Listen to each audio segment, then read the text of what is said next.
Chapter 41. Nick Smith, Adventurer Level 7, Human American. My knee throbbed in pain while Regent Oakmore spoke to the High Dragon in a language that I couldn't understand. Oddly, though, every once in a while I would hear something that I understood. It didn't take long to put two and two together. Are they speaking High Dragon, the same language that was on the pods? I asked Ten. Probably. What they are speaking is fairly similar to Draken, Ten said. The translation program is even triggering on some of the words, as you've likely noticed. It would seem they share root words. Can you translate it? No, not yet. I've already been trying to extrapolate a translation, though. We'll see how it goes. The Regent and the dragon continued talking to each other. It wasn't hard to tell that the dragon seemed upset about something, and Oakmore looked confused. Then Oakmore turned to me. Nick, have you been in contact with gods? He asked. I looked at Yulk, Nash, and Renv. I hadn't exactly lied to them, but they're bound to be confused. Should I lie? A glance at the dragon answered that question for me. Okay, the truth then. I took a deep breath and steeled myself. I think so, I said. When we were on our way here, we were attacked by bandits. There was an explosion, and one of our friends was hurt really bad. I used a healing spell on him, but ended up using all of my magic and passing out. While I was out, I had a weird dream that I'm not sure is a dream, and there was a thing in my dream that said mortals call it a god. I see, Oakmore's brow furrowed. Did it demand anything from you? It didn't feel like a demand, more like a suggestion, I replied, trying not to look at Nash and Yulk. It said that if I didn't go to see the High Dragon, I wouldn't find my way home. Did it say anything else? Any suggestions as to what to do when you saw King Isinerath? It said is that I needed to see the King Isinerath because some stupid Mer were about to do some stupid things which would prevent me from going home, and that my path would be clear after seeing him, I answered. Oh, it also said that other gods are watching me because I'm amusing. That's all it was able to say. Able to? Yes, it was under a pact and had bright red chains all over it. Understood. Oakmore turned back to the dragon for a moment, then turned back to me. Wait, what was the other choice? Besides seeing King Isinerath? Shit. Well, it said that Yulk would want to see some scholars that he knows to get the words translated, but the translation wouldn't get us anywhere. It told me that he would decline an invitation to see the High Dragon, and that I would need to make sure he didn't decline the invitation. Oh, Yulk whispered. Oakmore nodded and turned back to the dragon. The two began to speak once more, and after a few moments the ember-red eyes of the High Dragon took on a slightly pink tint, and he began to look at me. It felt like he could see everything about me, and I got the distinct impression that I couldn't hide anything from him. It was an uncomfortable feeling, like someone walking into the bathroom with you and not leaving. The two continued talking when suddenly Oakmore prostrated. He gave a speech, and Isinerath growled at him. After a quick back and forth, Oakmore raised his head. The king said something angrily, and Oakmore stood. He began gesturing dramatically, which was a confusing turn of events. Done, Ten said, applying translation patch. Simply exceptional that his motives are driven by love, and love is such a rare form of motivation in the world. This is why I beg that you to aid him any way you can. I will consider it. How would my assistance be applied? Isinerath asked.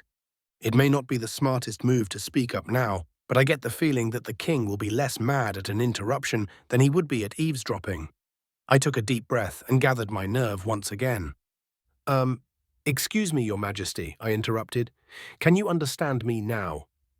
It felt like every eye within listening distance turned to look at me. A quick glance around confirmed my feeling to be factual, and I suddenly felt very, very nervous. Like I had committed the sort of taboo that is so obvious that everyone should know not to do it. I can, Isinerath said warily. Explain. Explain? Explain what? I looked at Oakmore, but he was completely dumbfounded and at a loss for words. The almost glowing eyes of the High Dragon narrowed at me, and I felt the sudden urge to improvise like my life depended on it. Before I could open my mouth, Ten stepped in. Repeat after me. I have a machine in my head that translates languages, Your Majesty, I parroted. It did not know High Drakon, but it knows Draken and was able to decipher what yourself and Regent Oakmore were saying by the context of our situation and comparing the two languages in real time. King Isinirath took a deep breath in through its nose, which immediately made me think of all the dragons I've seen in media that breathed fire. I tensed, but the flames never came. Surprise after surprise, he grumbled. Regent, tell the civilians to go on about their business. I would speak to this boy.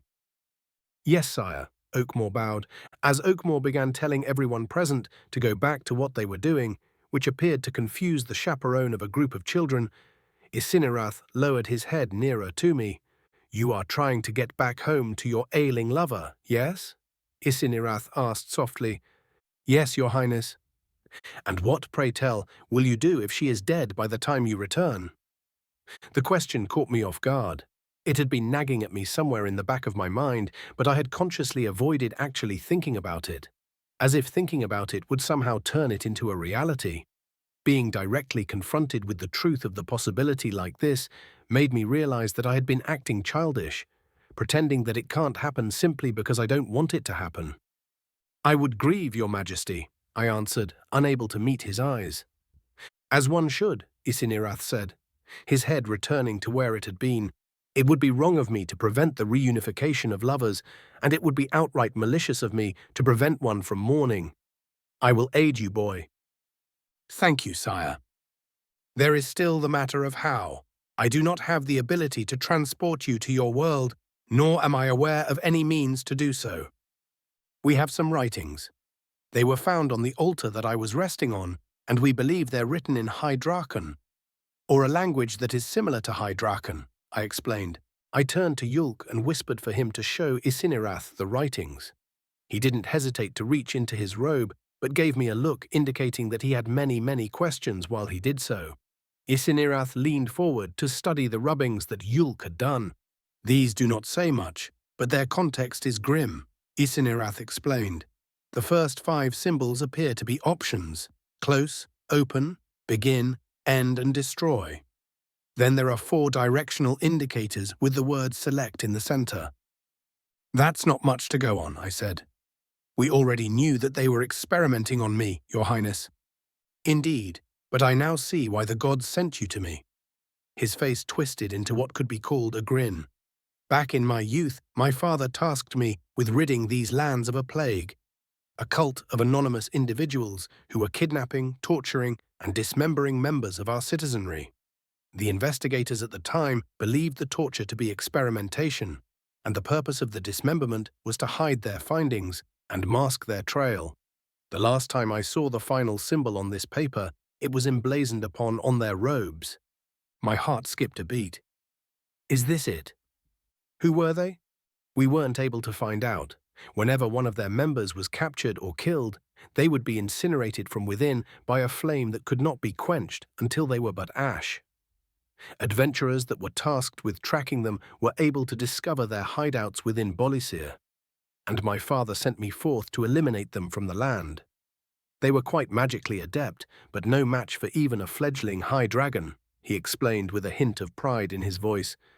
I flew from hideout to hideout, killing as I went.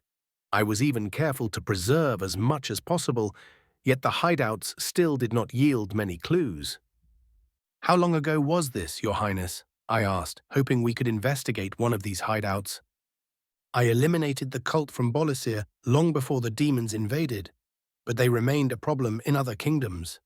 Once the demons invaded, all cult activity ceased, and they were not heard from during the entirety of the demon occupation.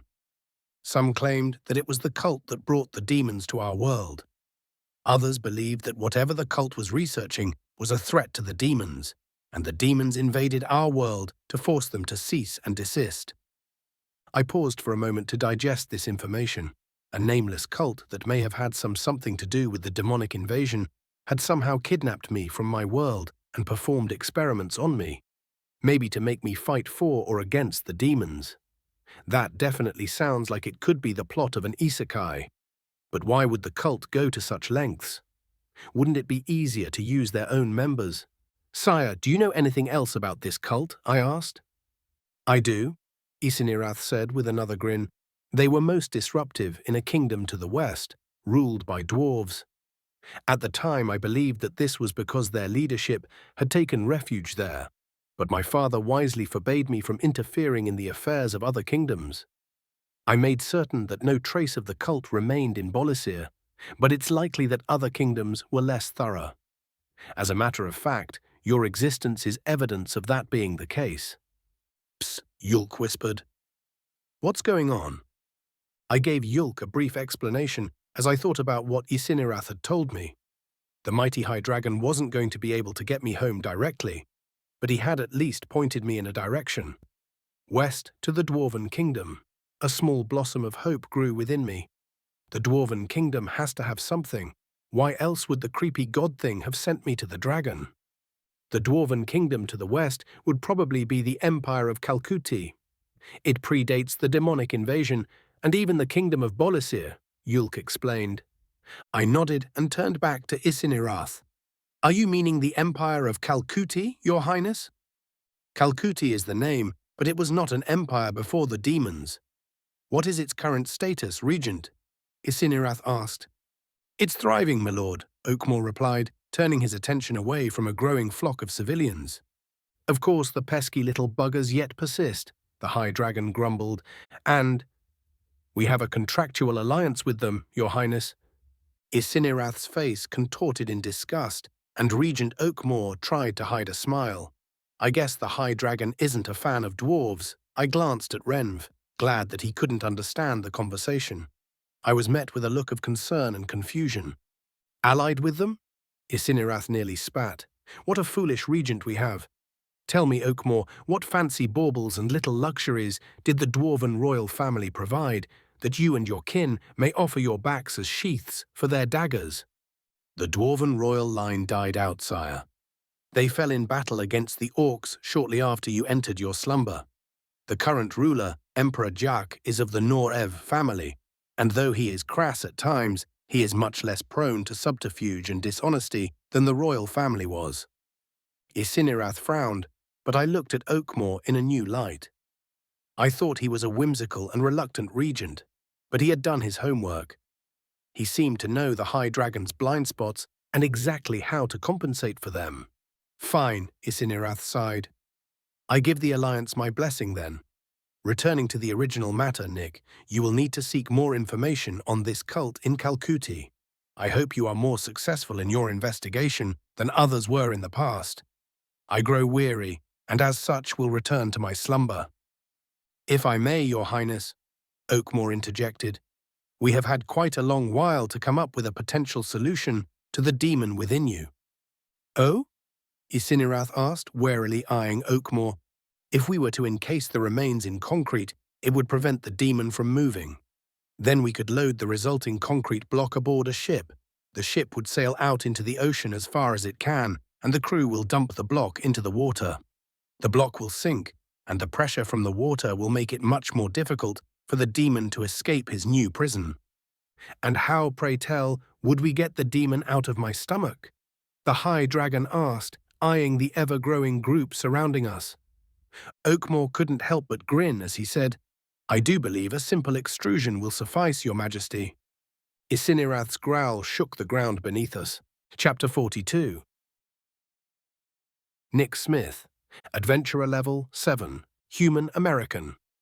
You want me to vomit in public? Isinirath hissed. Sire, we can be mindful of your dignity whilst you are ejecting the demon, Oakmore said, unable to hide his grin. We can set up curtains to mask what is being done. Everyone will still know what happened. At least it isn't out the other end, Your Majesty, I added, trying to be helpful. The high dragon's furious eyes focused on me, and I felt my blood freeze again. I am an idiot, and silently vowed to keep my mouth shut as often as possible. High dragons do not defecate, boy, he hissed. Really? I asked incredulously, unable to keep my vow. You think I lie? We are smart enough to take care with what we eat, and our bodies use every last bit of what we consume, Isinirath explained. This is true, Nick, Oakmore said, The purpose of a high dragon's intestinal tract appears to be for flatulence, not defecation. Isinirath slowly turned his attention from me to the regent. If there is a single person in our ever-growing audience that can understand what you just said, I will bite you in half. Apologies, Your Highness. I meant only to educate, not offend, Oakmore said as he lowered his head, masking that his grin had widened. Enough, Isinirath growled. Truth be told, I would enjoy being free of this burden. I will make the arrangements, Your Majesty. Oakmore bowed deeply, then began explaining the plan to some of the gathered people. As he began to walk away, Yulk scooched over to me and gave me a nudge. Nick, he said, could you ask the king if he would mind answering some questions? What? I asked, thinking I may have hallucinated what I had just heard. I want to ask the king some questions. This is an amazingly rare opportunity, he explained, not only to interview a high dragon, but to interview one with a first-hand account of the Cataclysm Wars. Wait, don't you want to know how I can talk to him?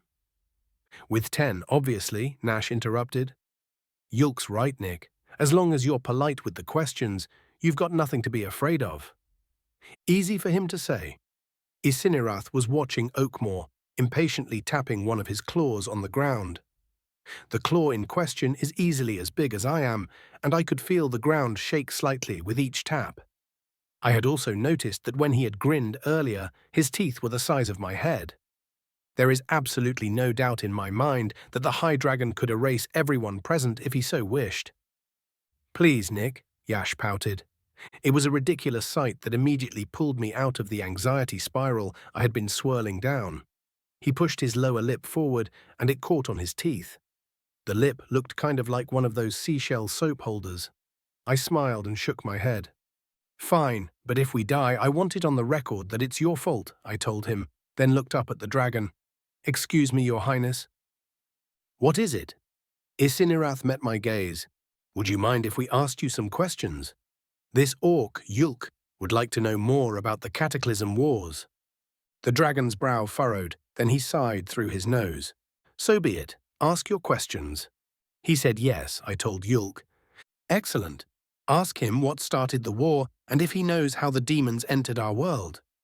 I nodded and repeated the question to Isinirath, settling into the role of interpreter. The demonic invasion was the cause of the war, Isinirath chuckled. Though many nations were already at war before their invasion, the demons entered our world through vast portals. Though how these portals were created eludes me. I do know that these portals worked both ways, though as the demons brought many mer back through with them. Who made the wastes? Multiple parties, demons, aniels and mere sorcerers, fought viciously to destroy each other's forces, and the mass corruption of nature was the result. Those that were responsible cared little for the environment, or even the safety of their own soldiers. What about the monsters? Who created them? The demons created many monsters to destroy the mer, bastardizing nature's own creations in the process. The mer quickly followed suit, justifying their actions as a means to survive the onslaught. Many of the monsters predate the war, though, and nobody knew where they originate. Why did the demons invade? They did not stop to explain themselves, Isinirath chuckled. If a scholar of this age does not know their reasons, then they must truly be lost to time. What about the demon in your belly? I asked before I told Yulk what the king had said. Wouldn't he know? He is little more than bone. His mind was destroyed by the acids within me long ago. Isinirath shook his head. He wouldn't even know his own name by now. I informed Yulk of the king's response to both of our questions. He nodded and continued his questions. How long have you ruled over Bolisir? Isinirath paused. One moment. The king hissed unintelligibly and his eyes flashed blue for an instant. Whatever just happened caused his brows to rise and his slight smile to fade. By Bogglerath, it has been 18,782 years. It doesn't feel like nearly that long. Apparently time flies more than I do, he said with a sigh. Bogglerath, I asked. The first high dragon. She was given intelligence as a reward for defeating a god in combat, and became the mother of all high dragons. She has become somewhat deified, obviously. As I explained this to Yulk, elves and gnomes started bringing supplies to enact Regent Oakmore's plan. Yulk reminded me of what Joni had said about the Prignera account of the Cataclysm Wars, and asked me to verify it with King Isinirath. I am unfamiliar with Prignera, but there was an underground dwarven kingdom named Masura on the southern continent. The events themselves are accurate, though I know not of any demonic conspiracies prior to the war. Perhaps they are referring to the actions of the cult. Or it could be a convenient cover-up for some of the abysmal actions committed by the various royal families of the time. What kind of actions? Before the demons invaded, the lands were at war. Bolisir was one of the only nations that managed to stay out of it. But my father was wise and had spies in various nations that may have tried something. We received word of terrible state-sanctioned experiments, all in the name of one-upping their neighbors on the field of battle. This is one of the main reasons we reacted to the cult in the way that we did, and why we didn't chase them over our borders. We suspected that they may have had royal backing, and crossing over our borders may have dragged us into wars that we wanted no part of. Yulk appeared deep in thought as I explained what the High Dragon had said. As I finished, Regent Oakmore approached us. "We are nearly ready, Your Majesty," he said as a group of gnomes carried a large cube-shaped container past him. The gnomes lowered the steel container to the ground with a thud, and two groups of elves approached. One group had bags of what appeared to be powdered concrete mix and began pouring them into the container. The other group began to set up tall curtains around Isinirath. The High Dragon eyed them warily, but did not interfere.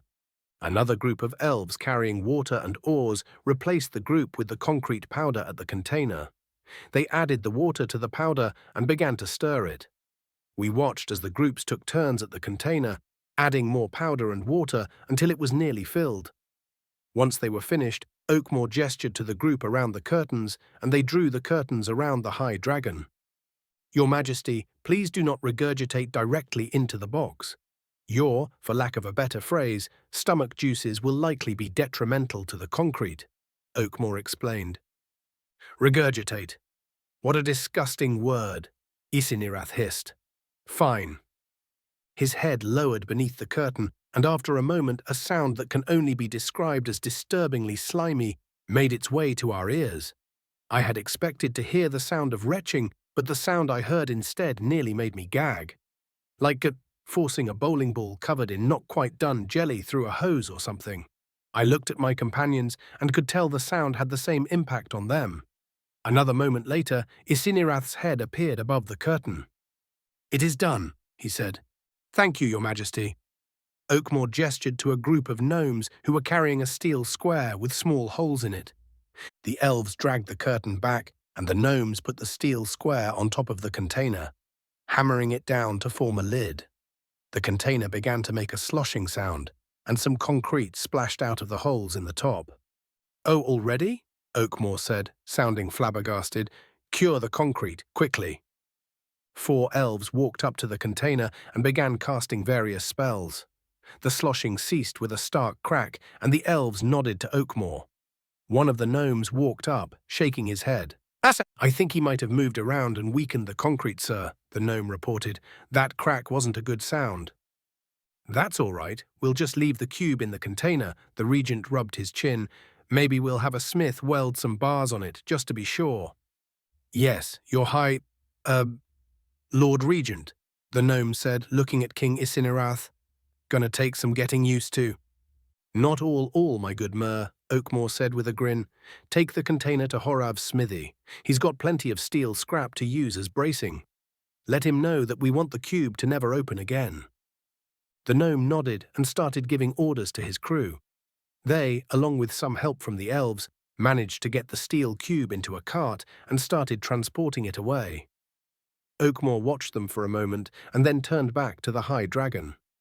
"Your Highness," he bowed, "this is the perfect occasion for a feast. Will you permit us to celebrate your return to the throne?" "Certainly," Isinirath said. "However, I require some calisthenics. It has been far too long since I've last stretched my wings. Feel free to celebrate without me. I will rejoin you soon." The high dragon stood, causing several shocked gasps from the surrounding crowd. I thought he was huge while he was laying down, but his true height was mind-boggling. He stretched his neck and limbs, and his bones cracked like trees in a storm. Finally, he spread his mighty wings. The white skin on his wings featured blue veins that seemed to form a sort of symbol. Before I could get a good look at it, though, the wings flapped and sent a gust of air at us that nearly sent me sprawling. I managed to see a gnome fly back a foot or two, and when I turned back to the high dragon, he was gone. I looked to the sky to see if I could spot him, but he had disappeared with a frightening speed. The implications of how quickly he had moved set in, and I couldn't help but shudder a little. Big things shouldn't be able to move that fast. It's unnatural. Well, what a fantastic day. Hopefully I can retire soon, Regent Oakmore smiled. I doubt it, Lord Regent, a nearby elf said. You're the only one that understands the king. Oh, shit. Chapter 43. Grum Ormya. Adventurer level, not applicable. Orc. Blurpen. How many did we lose this time? I asked coldly. 4, Harmy answered. 2 dead, 2 captured. I let out a sigh as I stared out over the field that the enemy stood in. Their smug eyes peered back at me from over their shields, their spear tips glinting in the sunlight. It was obvious that this group wasn't going to follow us either. If we had been able to get them in the trees, we would have been able to disrupt their lines and force our way through their formation. Whoever is leading them must have figured out our intentions, though. Did they lose any this time? I asked. Yeah, he replied tersely, got a couple of lucky blows in, managed to kill 2 of the bastards. Harmy crossed his arms and spat on the ground. He's much less pleased with our situation than I am. Despite growing up together and being close friends, Harmy and I are polar opposites. I'm an artist. He's a warrior. I write poetry, tenderly carve statues, and try desperately to capture the beauty that I see in the world with paint. He likes to hit people with great amounts of force. If it weren't for the sake of tradition, he would likely be leading this defensive campaign. It isn't as if I would mind. I'd much rather be at home sweating over a block of rock. Unfortunately, I am the son of a great chief, and with that comes duty and responsibility. Irksome, surely, but it is what it is. I don't suppose we've managed to track down any high-level mages. No. What about the... Archers didn't have many arrows, Harmy interrupted. They're out. Fletchers are making more. Did we find stones? Yeah, threw 'em. Hit shields, not skulls. Well, I shrugged, I'm out of ideas. Me too. Any weapons we could craft that would be capable of penetrating their defensive lines would either take too long to make or be too unwieldy.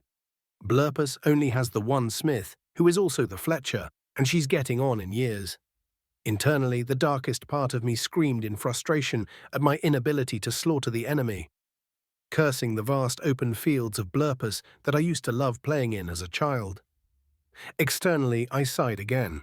10th time, I guess, I said after a moment. Yeah, but at least they aren't advancing much, Harmy replied. I looked at him, then back to the drow. Despite my mask of apathy, Harmy could tell how bothered I am by all this. We have had to fall back 10 times, and the only thing that has been interrupting the enemy's advance is the damned terrain. They weren't falling for any of our traps or taunts either. When the bastards invaded last year, they were so incompetent that I hadn't even had to take to the field. They had practically ran straight into our axes. Now they're being far too damned careful. The bloodthirsty drow of the past had been magically given an even temper and wouldn't put a single toe out of line. Fine, there isn't much we can do here. I shook my head. Call for a retra... A familiar sound permeated the air. It was my father's horn, but I barely recognized tone it gave. It was a tone that had never really applied to me or any group I had led before, and one that definitely shouldn't apply here. Had his trip to see Ulamak finally forced senility upon him? Harmy and I met eyes, our mouths agape in stupefaction. The hells was that? I turned toward the sound. Cavalry charge, Harmy asked. We lent the Hanasses to Yerna, though. How can they be back already? Nevertheless, the sound of hooves began to fill the air. I turned back to the drow, who appeared considerably less smug than they had a moment ago. From their right flank, 5 gnasses with orcs riding them burst through the trees. I got a closer look at the riders and my jaw dropped even further. One would expect cavalry to have a lance, hammer, or even a sword. 4 of the riders were completely unarmed, and the 5th had a hunk of wood with a ball on one end. As I was trying to figure out what the hells was happening, one of the riders lifted their hand and launched a ball of fire directly into the drow. The enemy had managed to bring their shields to bear, but the fire still got a couple of them. The rider with the stick pointed it at the drow, and an arrow made of wind blew through their ranks. "Mages on Hna's back," I whispered. Instead of charging directly into the drow formation like traditional cavalry would, the riders began to circle them, launching spells rapidly. The drow were spinning around wildly, trying desperate to use their shields to block the various magics that were being cast upon them. Despite my shock at the situation unfolding before me, it didn't take long for me to put 2 and 2 together. The drow formation was done for. "Charge!" I shouted, pulling my axe from my belt and holding it high. My orcs snapped out of their shock and began to echo my cry. We ran at the panicking drow with our weapons high, screaming our bloodthirst as we went. The monster in me will forever cherish the looks of pure terror on their face as they realized they were now too far apart from each other to prevent our assault from ripping them to shreds. The first drow I encountered raised his shield and spear, but it was useless. Without the formation to protect him, I easily brushed aside the spear and yanked his shield out of the way. My axe met his skull, splitting it and ending his life. Before he even crumpled to the ground, I was on to the next one. Then the next, and the next, and the next. Drow began to drop their spears and shields and try to run, but the cavalry cut them off. One more drow lost their life before they threw their hands in the air and begged for mercy. The fight was over, and we had finally won. I shouted the order to capture them and looked at my axe. It, my arm, and a good portion of my shirt was drenched in blood. I felt my stomach twist in revulsion. The gentler part of me wanted to weep and scrub myself clean. A small fear rose within me. Will the blood on my hands stain my art? I felt raindrops patter against my skin, and I looked to the sky. I cannot weep in front of the soldiers, but the sky wept in my stead. A small, sad smile made its way onto my face at this realization. As the sky opened up, helping clean some of the blood off of me, I felt eyes settle on me. I glanced around at my orcs, and they were looking at me expectantly. Oh, right. "Victory!" I shouted, raising my axe to the mournful sky. They shouted and raised their axes as well, freeing me from their gaze. The soft thuds of a Hnas's hooves came from behind me, and I turned to see Great Chief Tormon, my father.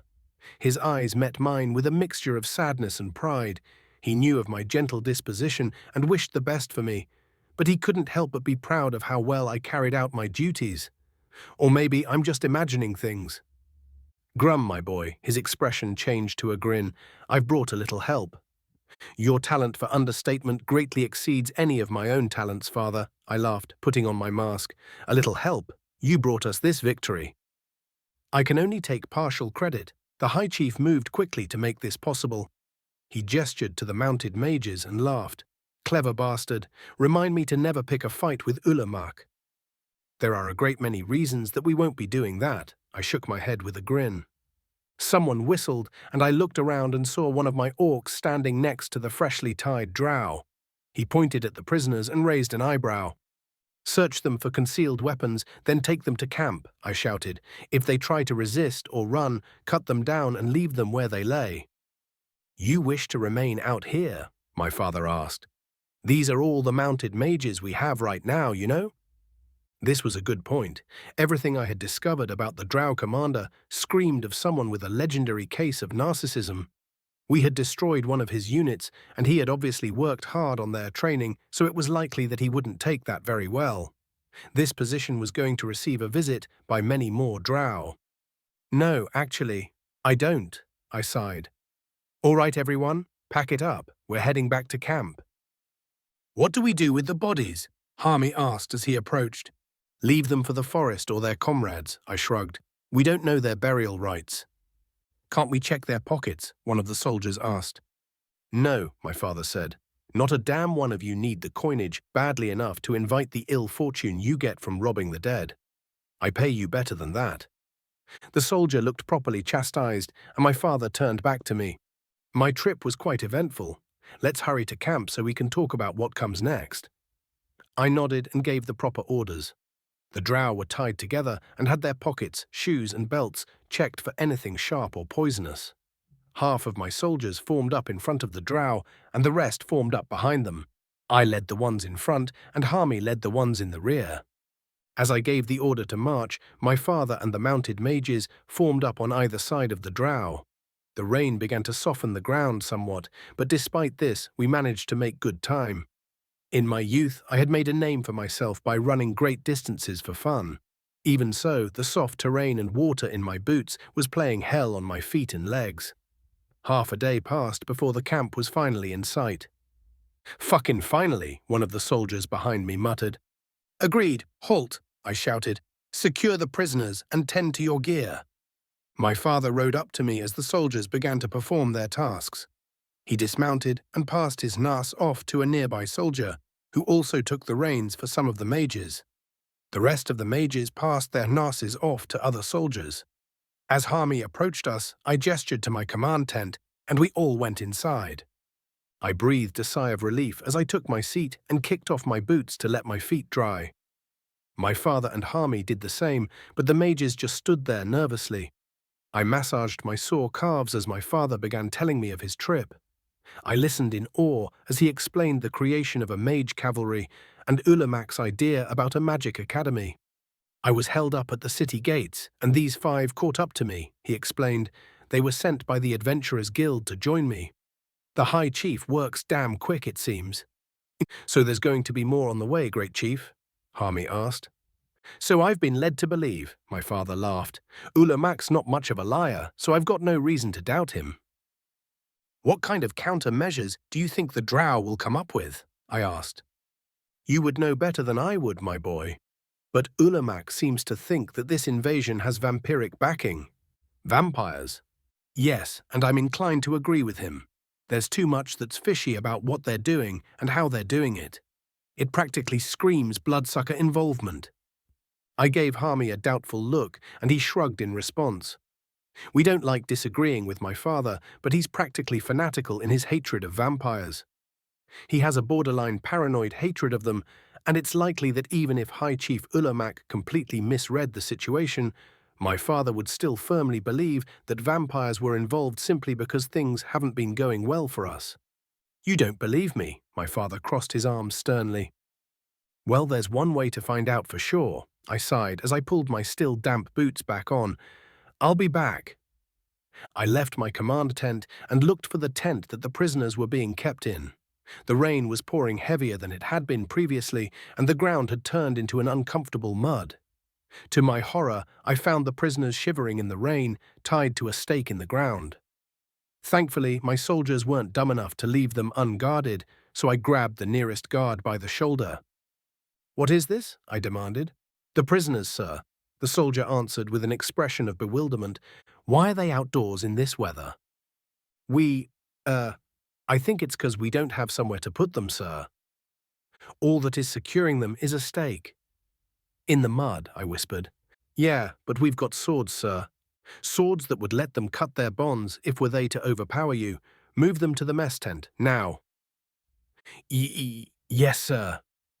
The guard went to work explaining my order to the other guards, and they began to move the prisoners out of the rain. As they started to march, I noticed that one of the drow had clothing that was of a higher quality than the rest of them, and on that clothing was a small emblem on the breast. "Not that one," I said, pointing at the potential commander. "He's coming with me." The guards didn't argue, and after a bit of shuffling, they managed to separate him from the rest of the drow. The prisoner looked concerned, but didn't protest as I grabbed his rope and dragged him back to the command tent.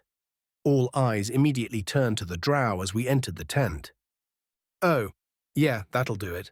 My father nodded his approval. I tied the prisoner to an extra chair, gestured to Harmy, then took my seat and once again removed my boots. Harmy stood next to the bound drow and crossed his arms, prepared to loosen the drow's tongue at a moment's notice. I let my feet dry as my father and Hami began asking the prisoner some standard questions. Hami's intimidation turned out to be unnecessary, as the drow was very forthcoming with his testimony. He confirmed his rank, told us of his patrol route and orders, and even told us what he knew of the patrol routes of the rest of the drow army. There was absolutely no hesitation until my father brought up vampires. The drow seemed perplexed by the question and denied seeing any sort of vampires or brood. The conversation didn't go much of anywhere until Hami asked about what had happened to the orcish prisoners. The drow explained that they were being used to make a storeroom, and when asked about their health, he admitted that he hadn't seen them since they were handed over. This raised red flags, and we asked many follow-up questions that didn't have concrete answers. Finally, the interrogation was over, and Hami took the enemy commander back to the rest of the prisoners. "I don't get it," I said. "I thought vampires have free will. Why would they want to turn orcs into vamps when those orcs hate drow?" "Vampires don't start off with free will," my father explained. "Not really. For the first few years, the magical being within the vampire is somewhat enthralled by the vampiric sire that allowed it to enter the body. Sometimes the victim can override the enhanced persuasion that their sire has over them. But veteran vampires can usually tell who has this capability. At least that's how Aivas Tolroth explained it to me." My father very much enjoys name-dropping Aivas Tolroth every chance he gets. Tolroth was a vampire who hunted other vampires and had been instrumental in the Drow Rebellion. As far as I can tell, he's the only vampire that my father didn't completely hate. Tolroth and my father had slain many vampire covens over the years before Tolroth was killed by a dragon. Tolroth was known for mocking his opponents with a skillful application of gargalesis during fights. But as it turns out, dragons are a little faster than most and really don't appreciate being tickled. "Okay, I'll admit that things are sounding suspicious. So you're thinking that the prisoners they've taken are being converted into vampires?" I asked. "Yes," he replied coldly, "and if we don't do something to stop them, we're going to end up having to fight an army of orcish vampires." A deep frown settled over my face. Both orcs and vampires are known for being sturdy opponents. A combination of the two would definitely be hard to deal with. A suppressive feeling began to take hold in my chest. Why is it that just when things start to look up, something terrible happens to be waiting just around the corner? Chapter 44. Yulk Alta, Adventurer Level 7. Orc Nullivan. It didn't take long for the feasting to get underway. Gnomes, dwarves, elves, and orcs brought various things out of the tree buildings and set up stalls, which almost immediately began serving drinks and cooking food. Watching a city gather together and feast without any preparation or planning is quite the novel experience. It almost seemed practiced. "Hey guys," Nick said, tearing my attention away from the various stalls popping up. "I'm sorry that I wasn't honest with you earlier." "You did what you had to do, right?" I asked with a knowing smile. Yeah. Then there's no need for an apology." "Well, I mean, I could have taken you two aside and explained what was going on." He rubbed his neck. "Oh, so you've learned from this experience as well?" I asked with a laugh. "Even better." I had figured that there was a reason he wasn't forthcoming regarding the divine interference in our journey. Either the supposed deity had flat out told him not to be, or he didn't want people to think he was some sort of religious nut. Given that he is likely unaware of the atrocities committed by aforementioned fanatics and how they are subsequently treated, it's possible the divine interference came with a warning. Nick was still having trouble making eye contact, though. "Listen, boy," Nash interrupted. "I can't speak for other species, but for orcs, apologies are for victims. While it would have been nice to be in the know, I don't feel like a victim for being excluded. Do you, Yolki?" "Nope," I shook my head. "I, for one, feel a little victimized," Ren said with a laugh. "I'm not biased or anything. I wouldn't have treated you any different, even if you'd let me know I was traveling with a touched." "A touched?" Nick asked. "Yes, someone who is touched by the gods," I explained, or in a more colloquial sense, someone who is touched in the head with hallucinations and delusions of grandeur. That's probably not what Renv meant, though. "It definitely isn't," Renv said, raising his hands defensively. We all had a chuckle and started touring the festivities. Nick began asking about some of the local food, and Renv acted as a guide. Nash and I waited patiently for Nick and Renv to fill a platter before wandering over to a stall that was serving something that we could eat. The smell of fried meat hit my nostrils like a club, and I had to swallow my mouth's immediate reaction. Nash's stomach growled as we grabbed our own platters to fill. Once we were finished, the four of us found some refreshment and took a seat on the ground nearby. As I bit into my meal, I noticed people staring at Nick with shocked expressions. He was eating both meat and vegetables simultaneously. I chuckled as I fondly remembered my own reaction at learning of his omnivorousness.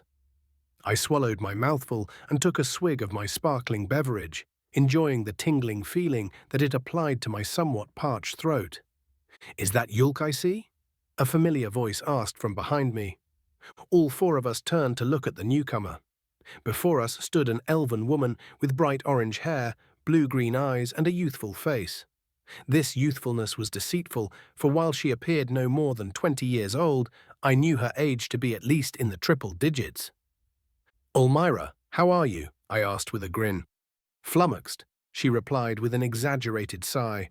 "I receive word that an unknown sentient species is visiting the Regent, then our true king awakens, and finally I run into my former student out of the blue. What a day." "I wouldn't say you ran into me out of the blue. The reason we originally came here was to have you help us determine the origin of Nick, the unknown sentient species in question." I gestured at the boy for dramatic effect. "However, King Isenirath appears to have stolen this job from you." "Oh, that's a shame." She casually turned to look at Nick and froze once she realized what she was looking at. "Olmira the Eternal is extremely intelligent, but she is not without her faults. The reason she exiled herself to a tower was mostly due to her lack of social grace, which is caused directly by her lack of situational awareness. If she was reading a book in a room that was on fire, she likely wouldn't notice the fire until the book was no longer legible. It occurred to me that her lack of situational awareness would make it nearly impossible for her to accidentally notice me, which means she had lied about running into me out of the blue. She must have been looking for me, which means she had been looking forward to seeing me again. Likely because she knows me well enough to know that whatever I would need her help with would be quite intellectually stimulating. Olmira said as she leaned toward Nick. Hi, he said, leaning away slightly. "Was that speech?" she absent-mindedly asked while studying the boy intently. "It was.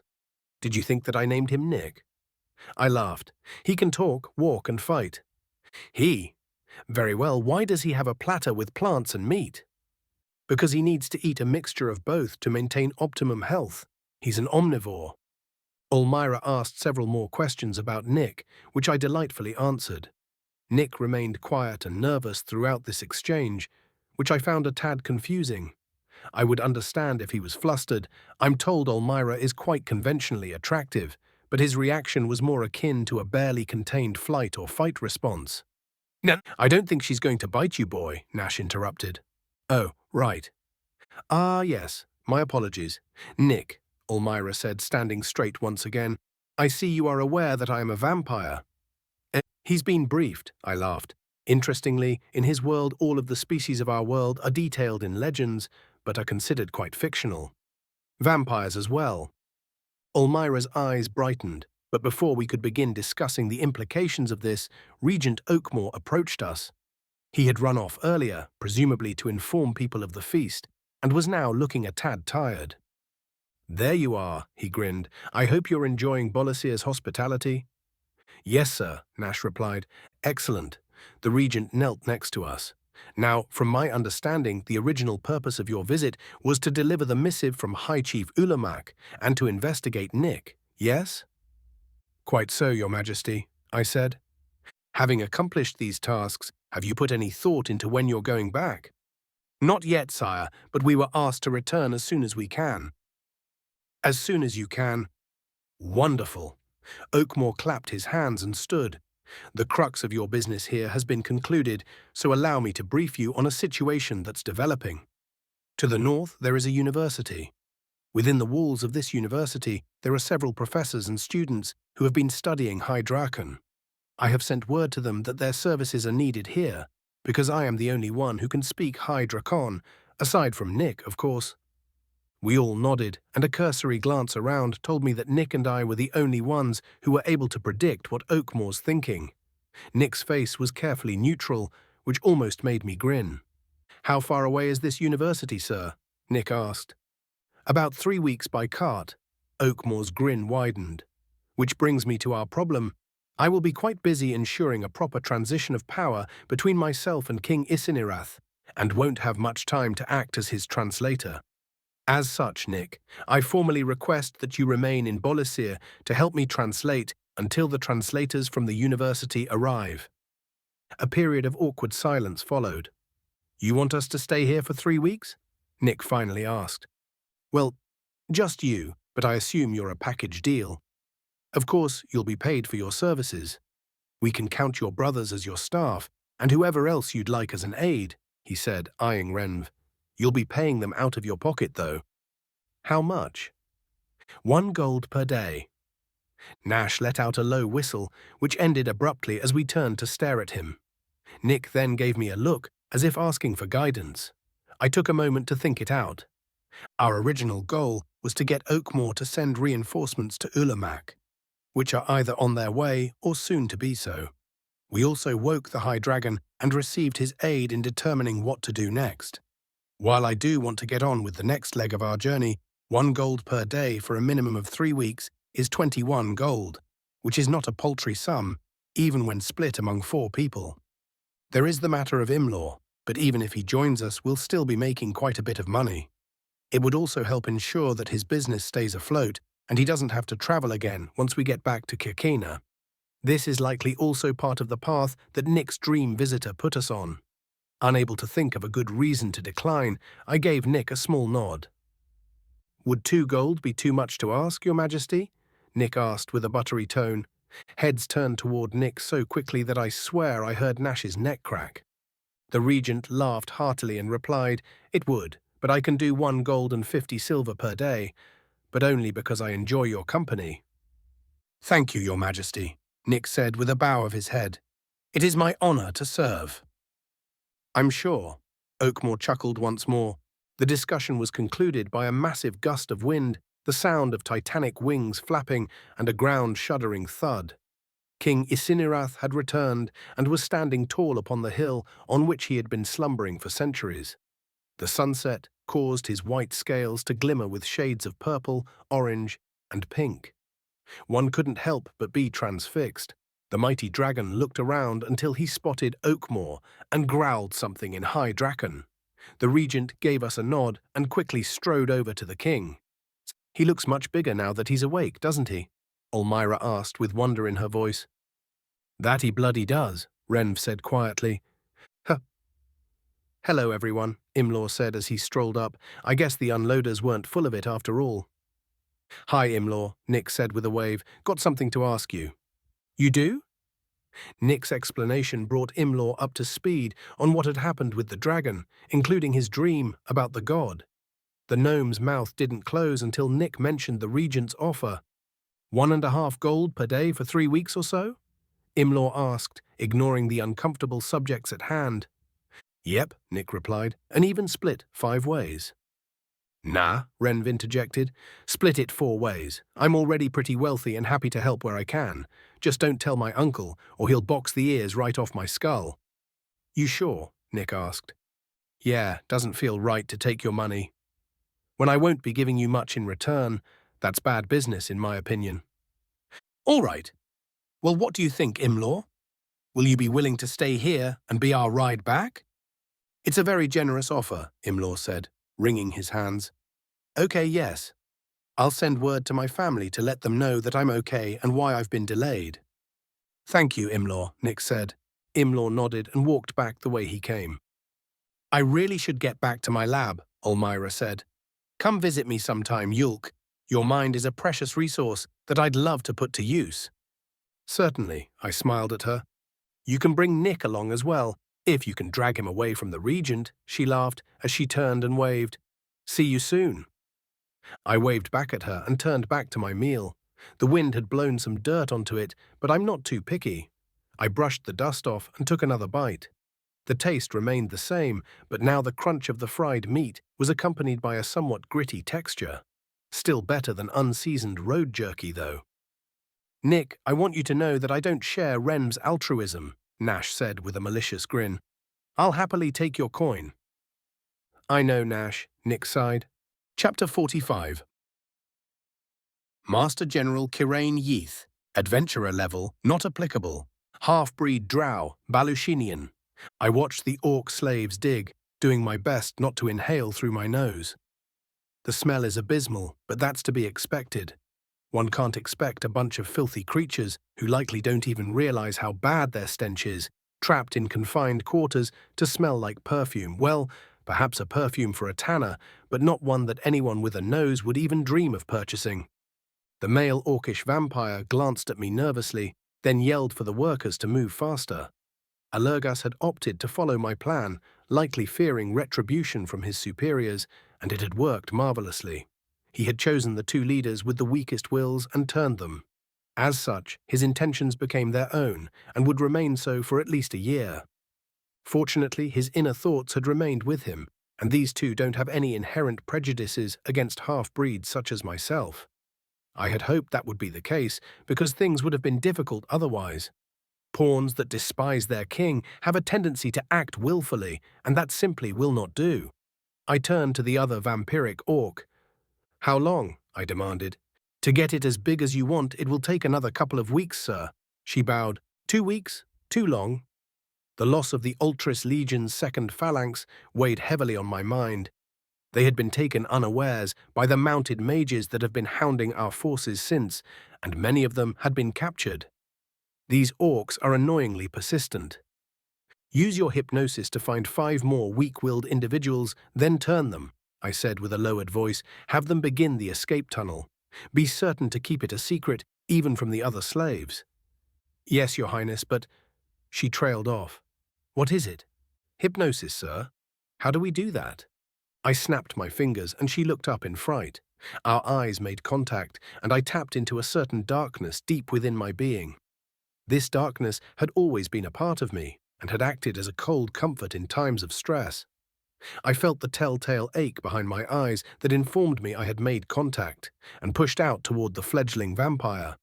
Her face went slack as I forced the inner recesses of her mind to activate, showing her exactly how to do what must be done. "Like this," I projected. "Teach the other one the same way I'm teaching you." "Yes, sir." I closed my eyes, cutting the spell that I had bound her with. I felt the connection sever almost immediately, and a small headache soon followed. I've been told that the headache will go away with practice, but hypnosis is just so damned impractical most of the time. "Go," I said with a wave. She bowed again and quickly turned toward the other vampire. He was busy beating an unruly slave, and she decided to wait until he was finished. Satisfied with this outcome, I left the foul-smelling pit and closed the hatch behind me. I forced air out of my nostrils to clear them and took a deep breath in. Before I could take a seat, though, a small tap came from my door. "What is it?" I asked loudly, sitting down with a sigh. "Milord, we've lost Simvalrine's first legion. Survivors say it was the mounted mages again, but there were more of them this time," General Smarn said through the door. "Get in here, you pissant," I shouted. The door quickly opened and closed as the general entered. He took a few steps and kneeled apologetically. I stared at him coldly. "You thought to give me such terrible news through a door?" I demanded. "My apologies, sir," he said. "I didn't think to enter." "Fine, it doesn't matter," I sighed. "Pull the other legions back into defensive positions around the village and erect barricades using timber from the surrounding forest. We have more archers joining us soon, which will put us on a more level playing field." "Yes, sir. Shall I use the orc slaves?" "No, I need them doing what they're doing. Without a proper supply pit, we're sunk. We'll punish the survivors of the defeated legions by using them as lumberjacks. The legions that aren't on duty will build the walls and anti-infantry spikes. Be sure to have the excess lumber converted to fletching and have some pits dug while you're at it. Make certain they're wide enough to fit harnesses." "It will be done, my lord." "Oh, and send a legion to meet the archers and escort them here. I doubt that the commanders in the city were smart enough to send a large infantry force with them, and we don't want them getting ambushed and routed. Yes, sir. That will be all. Leave me. I gave a dismissive gesture. General Smarn stood, and as he left, a wave of exhaustion washed over me. Things hadn't gone quite as planned, but all wasn't lost yet. I debated sending a legion or two accompanied by archers on the offensive, but decided against it. We only have enough archers for defensive positions, and vacating those positions would leave us critically vulnerable. The enemy likely wouldn't know that, but it's best not to give them the chance to get lucky if it can be avoided. I stood and walked over to the map on the table. A deep sigh escaped me as I began to move the markers around the map. I had hoped to continue the offensive and capture more land and slaves than this. I'll still get the chance, but we'll have to be on the defensive for a time. I should be certain to order the defenders to capture the enemy whenever possible. Our defense should hold up well. Archers are far easier to cultivate and train than mages are, which means I can field more archers than they can field mages. The range of spells and arrows are roughly the same, so the mages' biggest advantages will be rapid maneuvers and the area of effect of their attacks. If I spread the archers out among the defenses and have them prioritize the mages or their mounts, we'll be able to hold out for quite some time, which means that if the orcs are smart, they'll try to starve us out. They have the supply line advantage, but I have the equipment advantage. They aren't able to field archers because their equipment is in Yirna, where they were expecting to be invaded. Once I add the reinforcing archers to the legions, we will be able to go on the offensive again and secure a supply line. They will have started moving the equipment back here by now, but I have ambushes and traps in place to prevent their delivery. If that doesn't work, we'll be in a sore spot. However, all of this is to secure more orc slaves and turn them into vampires. I don't need to win this war, I just need to drag it out. We'll need as many bodies as we can get our hands on to take the Night Kingdom's capital. King Lofin has kept most of the troops out of Paranoia. It was unusually gracious of him to grant me the archers that are on their way, although I suspect the request didn't even make it to his ear. The reason I'm getting reinforcements at all is likely due to vampiric subterfuge. I'll have to clean house once I take the throne. I finished rearranging the markers and walked over to the nearest window, pulling back the curtain. The clouds that had blanketed the sky all day had moved on, leaving a field of glimmering stars in their wake. I opened the window and leaned out, taking in the view. One must take time to appreciate the smaller things in life, or else be crushed by the larger ones. Before I could get my fill of the sights, another bout of exhaustion took me. Bedtime already? I stifled a yawn, then closed the window and the curtain. I took a step toward my bed and stumbled, managing to catch myself on a chair. I looked at the hand that was now supporting my weight, but it looked alien. It is definitely my hand, but my mind refuses to recognize it. Depersonalization. Have I been drugged? Might one of my precautions slipped? Or am I just that tired? It had been a long day, fraught with stress and worry. Even as the thought of being poisoned caused my adrenaline to surge, my eyelids drooped. I don't have the sweats, coughs, or shakiness that are indicative of most poisons. Why would someone use an anesthetic to try to assassinate me? What kind of anesthetic works on a fully fed half-breed vampire? Even as I tried to figure out this mystery, I stumbled over to my bed and lay within my covers. I barely managed to kick my boots off before my eyes could no longer stay open, and I slipped into slumber. Finally, something almost like a voice said from within my mind, "What's happening? Didn't I fall asleep? Is this a dream?" I looked around but saw nothing. No, not nothing. Darkness, palpable darkness, darker even than the darkness that resides within me. A true abyss, and I was within it. It is the time that we should meet. Who are you? What do you want? I ran out of breath and could not take another. You do not need to speak. I know your mind and soul better than you do. I panicked at the lack of air for a few moments before I realized that it didn't matter. I don't need to breathe? Is this really a dream then? Why am I so cognizant? What is this? Your mind is frantic. Focus your thoughts and direct them to me. Focus my thoughts? Easy to say, not easy to do. Plenty of subjects rushed through my mind, but above all stood one question. What in the hells is going on here? The hells? Quite astute of you, but no, not the hells. Close, though. I focused on the non-voice, ignoring the inky blackness that surrounded me and the lack of air in my lungs. This has to be magic. Unfamiliar magic, but magic nonetheless. If this entity wished me harm, I would be harmed by now. I steeled myself against my rising panic. What is the meaning of this? I demanded.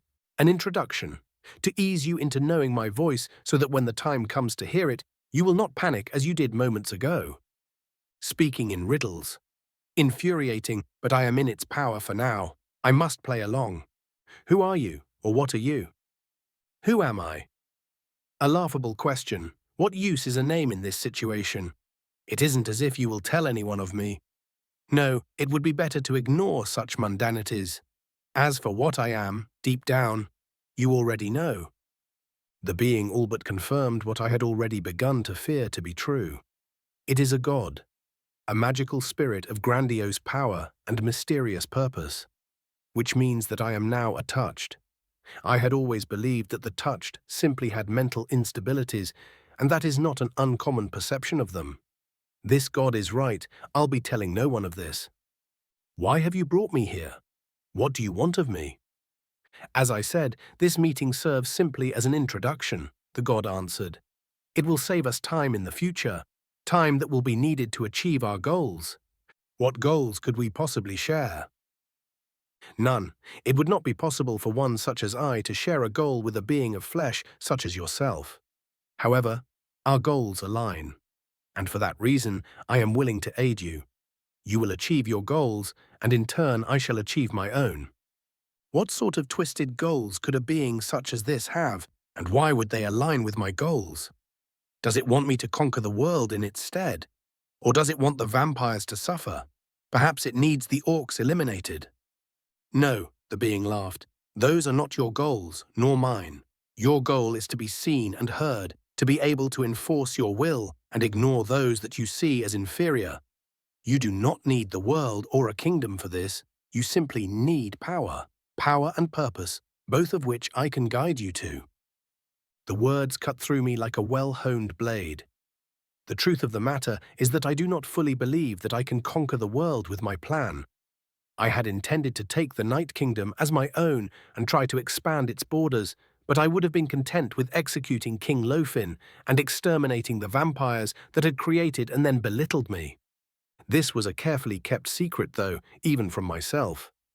My anger became stoked as I realized how easily this thing had read me and carved its way through my delusions. How can I, Master General Duke Kirain of House Yeath, be relegated to mere words on a page to be read on a whim by a god?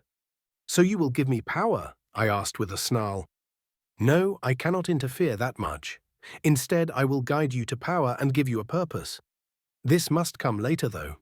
For now you must know what it is to live without my guidance, it said with a cruel smile behind its words. You shall awaken, returning to your plans and your schemes. Try your best to see them succeed. We will meet again when the time comes. Before I could demand a fuller explanation, the darkness tightened around me. This embrace was freezing and forceful. I felt my bones crush and break as I was swallowed up by the abyss. Then I awoke with a start, grasping my blankets and glancing wildly around the room. I drew in a deep breath and let it leave me with a shudder. Everything in the room was just as I had left it, and the bright beams of sunrise had begun to peek through the curtains. I grabbed my arms and shuddered again. My skin was freezing, which caused another surge of fear as I realized what that implied. I hadn't been dreaming. Chapter 46. Nash Alta, Adventurer. Level 9, Orc Nulavan. Fuck off, I shouted as I landed a kick into Nick's gut. Our training sessions have been getting more intense as Nick becomes more familiar with swordplay. My strength, speed, and experience are all still superior to his, but now I'm actually counting on them in our sparring matches. The little shit almost landed that last strike. Thankfully for my pride, he'd let his guard down. Let's take a break, I grumbled as Nick doubled over and wheezed. Yeah, okay, he breathlessly replied. I snatched the wooden training sword from his grip as I walked past and placed the swords back on their racks. Being a sword-fighting instructor doesn't seem to be my calling. Most teachers would be thrilled at the rapid progress of their students, but Nick's progress rubs me the wrong way. I can't even nail down exactly why, which just add further frustration to the mix. Am I jealous of how easily he learns what I teach him? A little, but not enough to cause these feelings. Do I think it's unfair that he has 10 to lean on? Absolutely, but it is what it is. Plus, that isn't really his fault. Is the speed in which he picks up foreign concepts unnatural and abhorrent? Yes, but I'm used to working with freaks, Yulk for instance. The silent jab at my brother brought a small smile to my face. We've been here for 3 days, and during that time, Nick and Yulk have been running around doing various things. Nick's been having to work as a translator when Regent E. Oakmore is busy, and Yulk has been spending a lot of time with his former mentor, presumably researching, but if it were anyone other than Yulk, I'd have my doubts. This has left me to hang out with Renv, who has been awaiting his uncle's return. I glanced at the dwarf who was currently playing with the blades of grass that surround the training ring. He'd been watching our training sessions, mostly so that he could keep me company when Nick had to run off. I've learned a lot about this part of Bolisir thanks to him. I almost got you that time, Nick said, grievously misunderstanding my expression. And, I asked, my smile instantly dissipating, you feel good about that? Nothing fills a grave quicker than almost. If I had been trying to kill you, you would be dead. Maybe, but 10 would have probably interfered if things went that far. Yeah, and I'm sure that comes free of consequence. I rolled my eyes and spat in the grass. You and I both know better than that. Nothing is free, and you need to be especially wary when the cost is a mystery. Yeah, he sighed, you're right. You're making good progress, I said, adjusting my tone a tad. Actually, you've made the fastest leap in progress that I've ever seen. But winning a race is far more important than running it, so you shouldn't be content with just making progress. Being content leads to being complacent, and complacency is death's most commonly received invitation. You've almost met your end already, and if you die, you're never going to see Cass again. My lecture was met with silence as Renv stood up and started walking over to us. Nick's expression was dark, and for a moment I thought I had gone too far. His jaw was set and his fists were clenched, but after a moment he relaxed a bit. What if, he said softly. What if what? I asked. Well, I'm pretty sure that when I died in my world, I came here. What if when I die here, I go back to my world? Our eyes met, and his expression was completely sincere. I stared at him for a moment, then burst out laughing. His sincerity turned to shock. What? He asked. What's funny? How in the hells does a moron like you manage to wield a blade without slicing your foot off? I laughed. What do you mean? How am I a moron? And a dumbass on top of it all, I said, as I managed to get my laughter under control. You don't even know that you actually died in your world. And even if you did, why would dying here bring you back to your world anyway? Why wouldn't it take you to a completely different world instead? Talk about jumping to conclusions, I cut him off with a chuckle, more like leaping in your case. What's funny? Renv asked.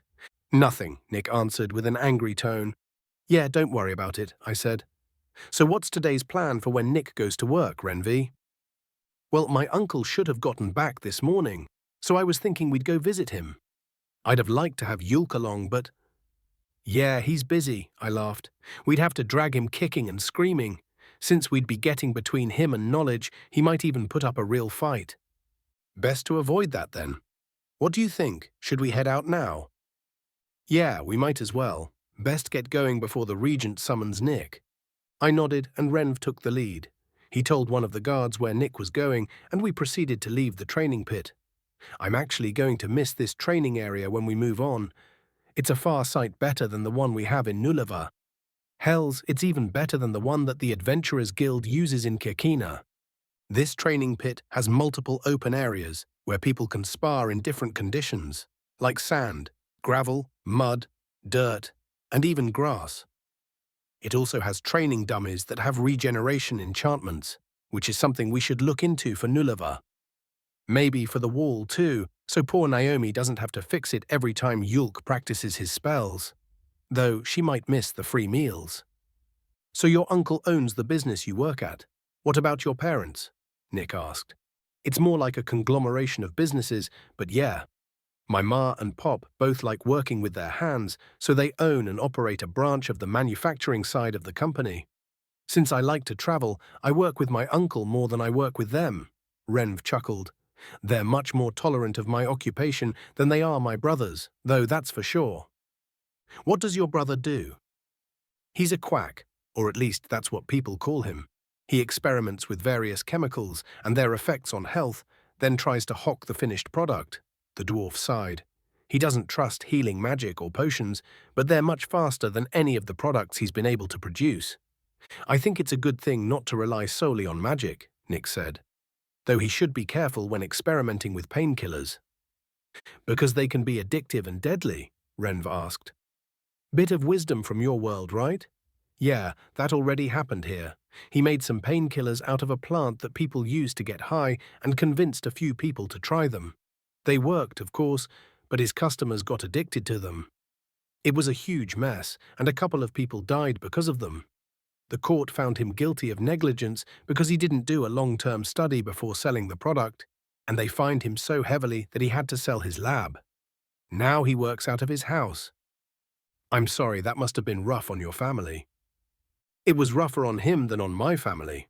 It's pretty well known that he's cut his relations with us, so it didn't harm our reputation. Still, it's not fun to see family fall like that. The conversation petered out as we continued our trek. Our path avoided the main square, which is where the dragon had been staying. It's just as well. We didn't need to give Regent Oakmore the chance to pull Nick into something. Finally, we approached a large building that was made of small, well-cut stone bricks. Each brick was engraved with a vine-like pattern, which was filled with what appeared to be silver. Here we are. My uncle's offices, Renv said with a grin. Follow me. Renv pushed open one of the solid wooden doors, which were about twice his height. I expected to hear the creak of hinges, but the door opened silently and with very little effort. I raised my eyebrows. Whoever installed the doors had known what they were doing. The inside of the building was even more impressive. The floor was hardwood and well polished, and each wall had some form of art on it. Paintings, monster trophies, and even weaponry were well positioned to vie for attention. In the center of the room was an expensive-looking desk, and behind the desk was a female gnome wearing well-tailored clothing. Hi, Sienna, Renv said with a wave, here to see the boss. Go on in, sweetie, Sienna said with a warm smile. He's been worrying about you. He'll be glad to see you're safe. Thanks. Renv led us to the right of the desk and through another well-built door which led to a staircase. We marched up the stairs and found another pair of doors. Renv opened the one on our left and walked inside. Nick and I glanced at each other and followed.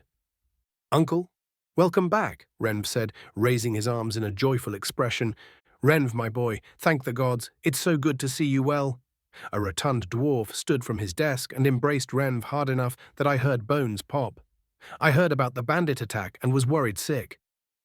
Come now, uncle. Renv returned the embrace as best he could. I'm the one who sent word. You needn't have worried. You forgot to sign the letter then. The large dwarf released his hold on Renv. What happened to your guards? Renv trailed off and gulped. They didn't make it. Norv, Crackton, and Tell are dead. Oh gods, I'm sorry, boy. I know you were close. They were good kids. We'll make sure their families are well taken care of. Renv's uncle put his hand on his nephew's shoulder and gave it a squeeze. Then he turned to look at Nick and I. So who are these? He trailed off as he got a good look at Nick. Wait. Oh yeah, introductions. Uncle, this is Nick Smith and Nash Alter. Nick is the human you've probably heard about. The one who woke King Isinirtha. Yep, Renv said as he turned to us. Nick, Nash, this is my Uncle Don. Don Marfix, pleasure to meet you, Don said as he grabbed my hand and shook it. Don's grip was surprisingly strong, and I fought the urge to compete. After a couple of shakes, he turned to Nick and did the same. It is an immense pleasure to meet you both, Don said. A member of the famed Alter family and the mysterious human everyone's been talking about. How did you manage this, Renvi? They're the ones who saved me from the bandits. Renv beamed. I brought them here because I thought you would want to meet them and give them a reward. There's another one, Yulk Alta, but he's with Elmira right now. The Eternal? Yeah, he was her student or something, and they're currently catching up. Or something. Well, it's good to see her getting some company, Don chuckled and turned back to Nick and I. I'd be happy to reward you for your kindness toward my dear nephew. You're adventurers, right, Ed? Yes, I answered. Good. Camping out under the stars has its own appeal, of course, but there's nothing like a comfortable bed. Don walked over to his desk. So these will be invaluable to you. He opened one of his desk's drawers and pulled out a piece of paper. He grabbed a pen and began to write. He mumbled to himself for a bit, then gave the paper to Renv. Renv read the paper and nodded. No, you'll need to go to one of our warehouses to pick up the reward, but I think you'll like it. Okay, Renv grinned. Thanks, Uncle. Happy to do it. Come see me again sometime. Renv nodded and we followed him out of the room. Sienna waved at us as we left the building. Nick and I remained silent while we walked, seemingly ignoring the obvious question. It almost felt like a competition to see who would ask first. After a few moments, I couldn't wrestle my curiosity any longer and broke the silence. So, what's the reward? I asked. I don't know, Renv chuckled. The paper is an order form, but I don't recognize the product code. Damn it, I muttered under my breath. We continued following Renv until we came upon a building that wasn't nearly as fancy as Don's office. It didn't look ramshackle, but it was obvious that very little care was spent towards its appearance. Despite its lack of aesthetic, it was very impressive in size. I took in the sights as we followed Renv into the building. Large bay doors led to carts that were in the process of being loaded and unloaded. Huge stables kept nurses sheltered, fed and watered, and there were many people running around tending to various tasks. Our strange-looking group got a few curious stares, but nobody stopped us. We walked up a flight of stairs and Renv knocked on one of the doors. Come in, a voice shouted from behind the door. Renv opened the door and led us through. This room seemed like the opposite of Don's office. It had no decoration on the walls, the floor was made of cheap wood, and the desk was more like a table. The room was barely lit by a single candelabra in one of the corners. Behind the table, masquerading as a desk, was an elf who was nearly buried in papers. Her disheveled blonde hair glimmered in the candlelight as she peeked over one of the many stacks. Oh, hi, Renv, the elf said as she ran her fingers through her hair in a futile attempt to straighten it. What's up? Hey, Hura, I've got an order form from my uncle, Renv said as he gave her the paper. These two saved my life, and that's their reward. Saved your life? She asked with a raised eyebrow as she read the form. Whoa, okay, guess you're not kidding.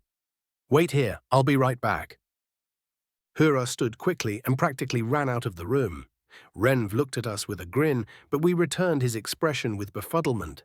We stood there waiting awkwardly, and after what felt like an eternity later, Hura returned with 3 small boxes. She gave Nick one of the boxes and handed me the other 2. Here you go, she said. Nick opened his box and pulled out a necklace with a metal tag on it. The necklace's chain was made of gold, and the tag was emblazoned with various jewels. It also had writing on it, which caused Nick and I to share a glance. Neither of us could read the writing. Looks fancy, I said. What is it?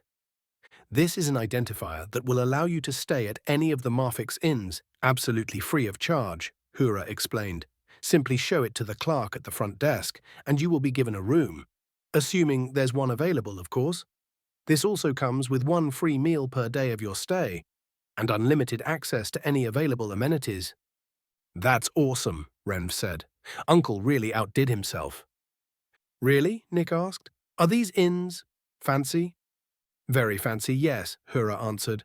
What amenities are available depend on the inn in question, but all of them have the very best of whatever is available. Some people even consider our inns to be vacation spots in their own right. Where can we find them? I asked. We have inns located in every capital city on the continent.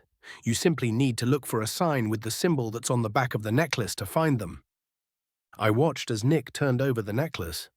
It was a little hard to make out in the candlelight, but the symbol engraved on the back looked like a dragon wearing a nightcap and sleeping comfortably on a bed. Nick and I shared another glance. "Thank you," I said. "This will definitely be useful in our travels." "Now you guys won't have to stay in taverns and stuff," Renv beamed. "A soft bed sounds good to me," Nick said. "Is there one here?" "Yes, there is. It's right off the main square," Hura explained. "Now, if you'll excuse me, I've got to get back to work. Enjoy." Renv once again took the lead as we exited the office and then the building. Once we were outside, Nick put on the necklace and tucked the box into the pouch at his hip. I tucked both boxes into my pouch, not bothering to put the necklace on just yet. "So what now?" Nick asked. "What do you mean?" "Break's over," I grinned. "Let's get back to training." Chapter 47. Grum Ormya, Adventurer Level, Not Applicable, Orc, Blurpan. "Well, can't say much for their craftsmanship," Harmy said with a grunt. "It's not pretty, but it looks like it'll hold up to an extended assault." I shook my head in disgust. We finished our examination of the enemy's encampment and turned back to our own. Harmy and I had decided to personally confirm the scouts' reports. The drow had erected wooden barricades around the village and were keeping them wet to prevent fires. They had made the barricades high enough to make it difficult to get attacks over them too. Any mage that got close enough to send a spell over those walls would also be close enough to suddenly sprout an arrow from between their eyes. "What was this village's name?" I asked as we walked. "Dunno," Harmy shrugged. "It isn't on the map because it isn't a recognized settlement. It's too close to the border for that." "Really? I wouldn't think that they've had issues with the drow before. The buildings look like they've been there for quite a while." "Yeah, well, they probably have been. Lofin's armies usually do their thing quite a ways to the east of here, so these guys were probably left alone for the most part. Maybe got a visit or two from our boys now and then, but they've probably never even seen a drow. Until now. But they're still close enough to be in the settlement prohibition zone. Do you think they knew that?" "They would have had to. Whoever they got the land from, a rancher probably, would have had to tell them. Plus, that settlement is large enough to have applied to be a village, and there's no way they'd miss out on the benefits by choice. If they applied, they would have been told to vacate the area. Damn, if they knew, why'd they risk it?" "Well, after enough repetitions, things become routine, and routine tricks you into believing that you have an understanding of things. That, combined with how cheap the land would have been, probably led to this. So what do you think? They're either dead, slaves, or hostages now, Grum. Hell's probably worse if your pa's right about the vampires. Put them from your mind, we've got shit to do." "Yeah," I nodded solemnly. We entered the camp we had made yesterday, and a quick look around confirmed that it was bustling with activity. Axes were being sharpened, cooks were stoking fires, and the mages were tending to their harnesses. Our forces now totaled 1,000 infantry and 30 mounted mages. The drow may have more soldiers than we do, but if we were to fight them afield, we'd be able to wipe the floor with them. Unfortunately, they seem to have realized that. "Chief Ormya," someone shouted. The shout sounded as if it was directed at me, which caused my head to snap toward the sound. One of the newer scouts was running toward me. I ceased my stride and crossed my arms, affixing the approaching scout with a glare. I noticed a rare smile on Harmy's face as the scout caught up to us. "I'm not the chief, my father is," I said firmly. Sorry, sir," the scout said, trying to control her breathing. "I've got a report, and I'll hear it in a moment. I want you to be sure that it doesn't happen again. My father is the greatest chief Blurpus has ever seen, and I won't tolerate any semblance of disrespect toward him. Understood?" Yes, sir." "Good, report." "We found the caravan from Yerna that had the supplies to make weapons. It was attacked. Any survivors?" "We don't know for sure. They burned those that fell, drow and orc alike, loaded them into the carts and set them ablaze. Couldn't get an accurate count of the remains." "Were you able to get eyes on the force that ambushed them?" I asked, uncrossing my arms and placing my hands on my hips. "No, sir. They were hit right after they crossed the border into Blurpus. Scoutmaster says that it had to have happened days ago, according to their itinerary." "Understood. Tell the Scoutmaster to get back to regular patrols, then." The scout nodded and began jogging away. I took a deep breath through my nose, stifling my rising anger, and let the air out with a heavy sigh. Fuck, I grumbled under my breath. Good call sending the scouts to check on the caravan, Harmy noted. It is fortunate that we now know that we can't rely on archers. Yeah, that's one way of looking at it. Whoever this little bastard is, he's far too clever for my liking, I said. Not only was he able to tell that we had sent our smithing supplies to Yerna, he was able to determine that we would be having them shipped back and where they would be. Nah, he probably set up multiple ambush sites. That's what I would do. I'd put a team on any path big enough for a cart. Yeah, you're probably right, I absent-mindedly agreed, my mind already on what our next steps should be. The caravan didn't just have weapon-making materials, it had actual smiths and fletchers. Smiths that can perform maintenance are a copper a dozen, but the ones that can create new works from raw materials are worth their weight in silver. Proper fletchers are even rarer, and it would take quite a while to find one willing to travel to Blurpus. If we had been able to outfit our archers and train some new ones, we would have been able to assault the enemy camp. Archers can fire faster than mages can, which may have allowed us to suppress the enemy behind their barricades long enough for the mages to lob spells over their walls. Hell, they might have even been able to get close enough to use spells that would destroy the barricades entirely. Most archers know how to maintain their bows and make arrows in a pinch, but most of them don't know how to craft bows or mass-produce arrows. Their makeshift arrows are also a lot less accurate than those made by the professionals. No matter how I look at it, it looks like we're going to have to lay siege to the drow and try to starve them out. Oh, here we go again, Harmy said, gesturing at another scout jogging toward us. As the orc approached, I noticed that we were mistaken with our initial impression. This orc wasn't a scout. The two axe handles smacking against his thighs as he ran was a dead giveaway of his status as infantry. As he drew closer, I tried to figure out why he would possibly be running to speak to us. "Mornin', Chiefkin," the large orc said. "Sernt Balug wanted me to get you." "Sergeant Balug, what for?" I asked. "It's a surprise, sir." "I don't like surprises." I crossed my arms again. "Tell me what he wants." "Sernt Balug's a lot bigger than you," he chuckled. Sir, plus we all want to see your reaction." "Balug may be bigger, but the chiefkin can have you flogged," Harmy interjected. The big orc took a moment to think about this, biting his lip as his brain worked harder than it likely ever has. "I guess so, but even if you flog me to death, my mum'd recognize the body," he shrugged. "If I ruin the surprise and the boys get at me, she won't even recognize my big toe." "Sir, it's that good of a surprise?" I asked incredulously. "Oh yeah, your reaction'll be worth taking a few licks from the whip, if you want me to, sir." I shared a glance with Harmy, who gave a defeated shrug in the face of the country orc's stubbornness. "Fine," I sighed, pinching the bridge of my nose. "Lead on." The unruly infantry orc led us through the camp and into the woods. Being unused to traveling without a path, I made certain to watch my footing. Despite my care, I quickly fell behind. The other two seemed to be able to predict the roots and divots that littered the ground and had to stop and wait for me to catch up repeatedly. By the time we arrived at Sergeant Balug's location, my embarrassment and frustration was at a boiling point.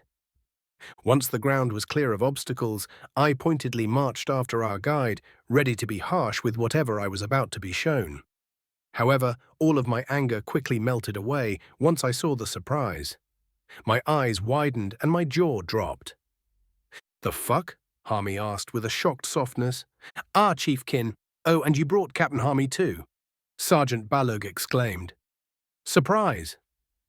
A mewling whine came from a gigantic creature that had somehow been trussed up.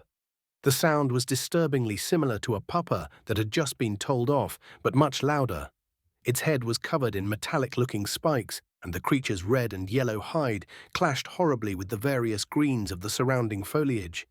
Each of its bound arms and legs ended in 3 enormous claws, which were also tied together. It struggled against its bindings to no avail and whined again. As it did so, I caught a glimpse of rows upon rows of sharpened fangs within its maw. "What in the hells is that?" I asked, regaining some of my composure. "It's a gift from the gods, a nalim to be specific.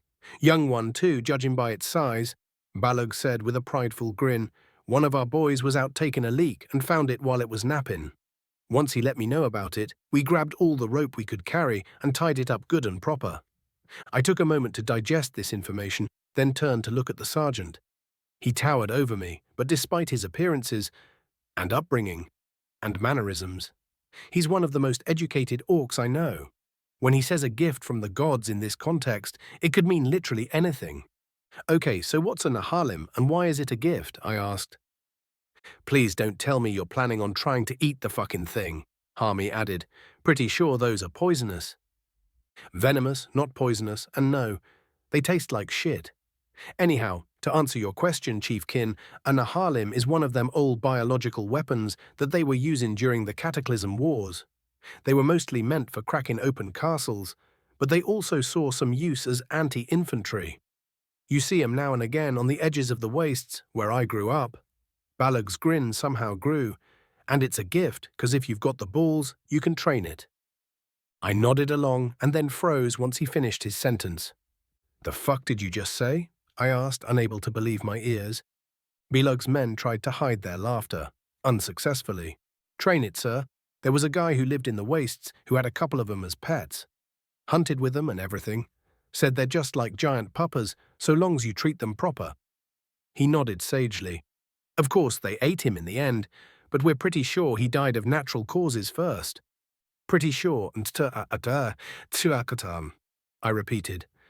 Yep, give me a few days and I'll have this boy. Or maybe girl, it's hard to tell. Anyway, I'll have it ready and raring to tear up some drow in no time.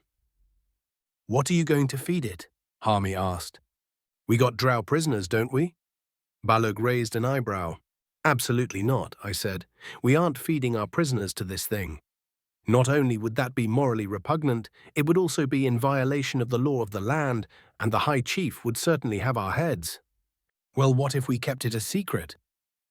You're willing to gamble your life that none of your boys will get too sauced and tell this story? Fat fucking chance, Sergeant. No. Damn, you got a good point, sir. Well, boys, what do you think? Balog turned to his orcs. Willing to go on half rations to feed the beast. The sounds of not quite suppressed mirth died out immediately and was replaced with a tense and contemplative silence that was only broken by the occasional whine from the nahalim. The soldiers looked between their sergeant and the nahalim studiously. The subject of their internal conflict was painfully obvious. The stomach is one of the two organs that infantry does their thinking with. The other organ they use to think is somewhat up for debate. Fuck it, I'm game, one of the soldiers said. The other soldiers looked at the one that spoke up, and a few of them shrugged. One by one, they gave their assent to the sergeant's plan.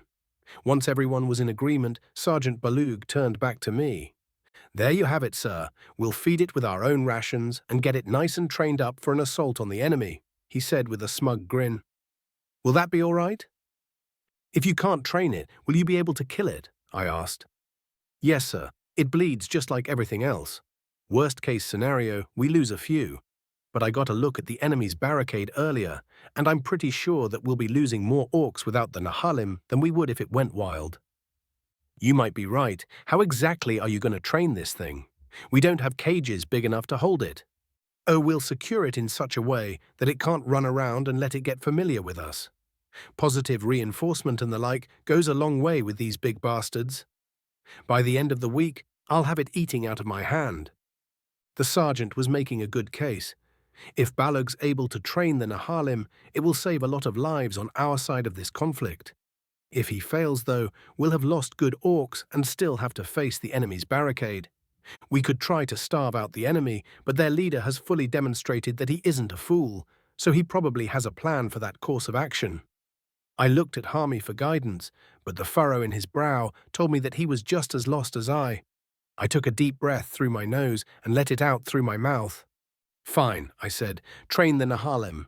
We'll try to use it in an assault on the enemy fortifications once it's ready. Thank you, sir. You won't regret this. Chapter 48. Nick Smith. Adventurer level 7. Human. American. I woke up feeling fully rested for the first time in quite a while. As I stretched away the remaining stiffness in my muscles, I found myself enjoying the fluffiness of the bedding against my skin. I hadn't been able to enjoy it much last night because I'd passed out right as my head hit the pillow. It had been an exhausting week of training and translating, but all that's over now. Well, the translating at least. I'm sure Nash has something evil in mind for when we're on the road. I let out a sigh when I realized I would have to be leaving this bed. The bed isn't even the best part about the inn, though. I'd been able to get a warm shower, a shave, and a haircut as well. I didn't have much beard to shave, of course, but the hairs under my nose and on my chin had been getting annoying. The shower was amazing and very much needed. I'd become accustomed to my stench for the most part, but every now and again I'd get a whiff that made my eyes water. Reluctantly, I left the softness of my bed and found my clothes. The Marfix Inn also had a laundry service, and I had taken full advantage of it to get my clothing and armor cleaned. On the wall near the door were 2 boxes that had conveyor belts inside them. In one box I found my clothes neatly folded alongside my armor, and in the other box I found the breakfast I had ordered. When we first began staying at the inn, my meal orders had raised eyebrows, but now the staff was used to it. They even made recommendations of things that they thought might taste good together. Normally, I don't bother with a breakfast order and just pick something up from a stall. But I get 1 free meal a day during my stay, and I wanted to use it on our last day here. The wonderful smell of the breakfast convinced me that I had made the right choice. There were 2 sides, one of thin meat strips that tasted like a mixture of canned ham and beef jerky, and a vegetable that looked like a dark green celery stick but tasted like asparagus.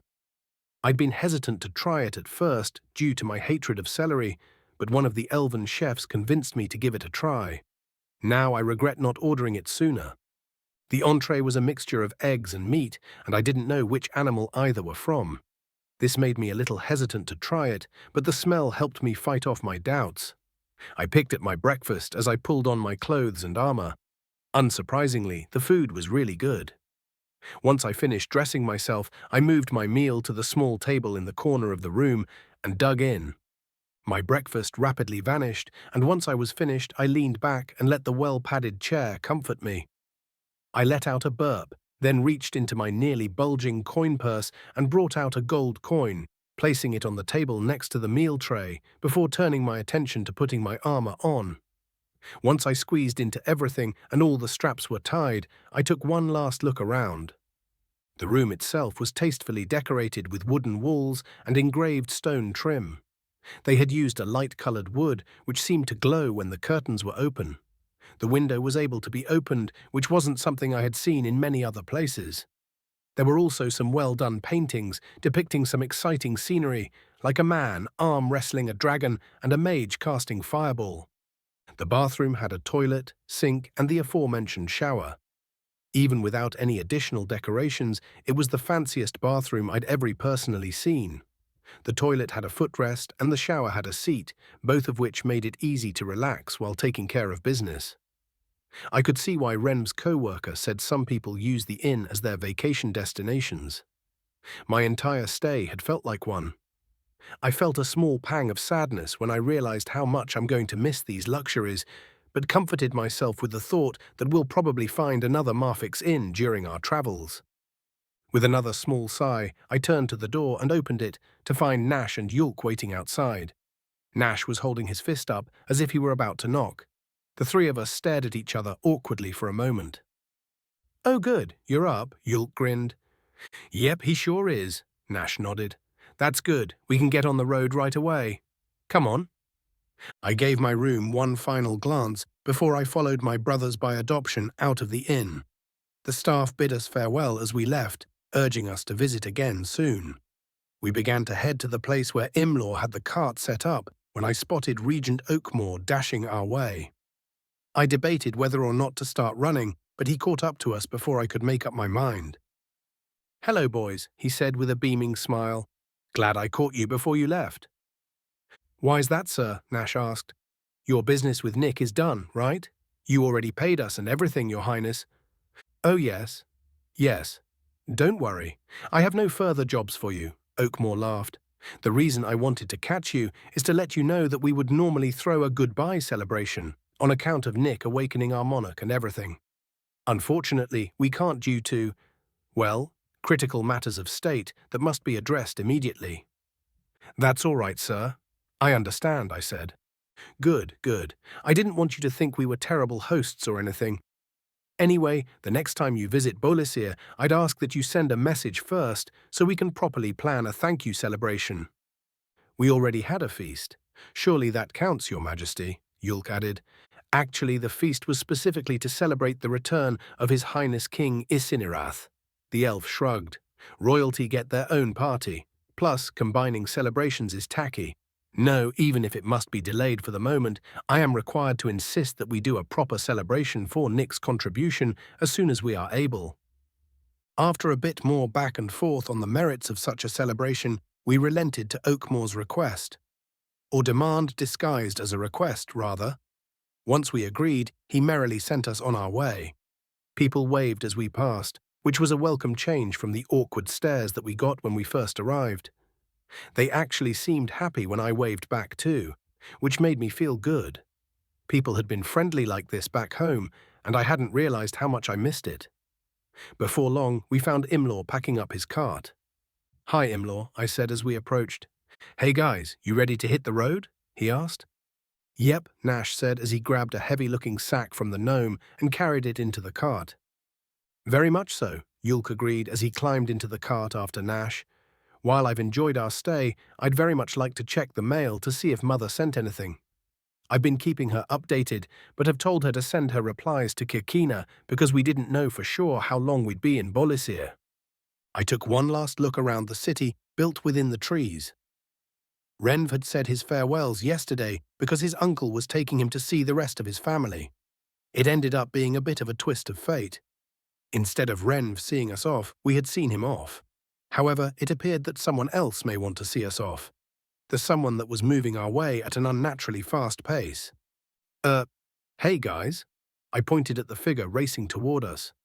In the time it took for Nash and Yulk to turn their heads to look, the unidentifiable figure got close enough for me to figure out that it was a certain female vampire.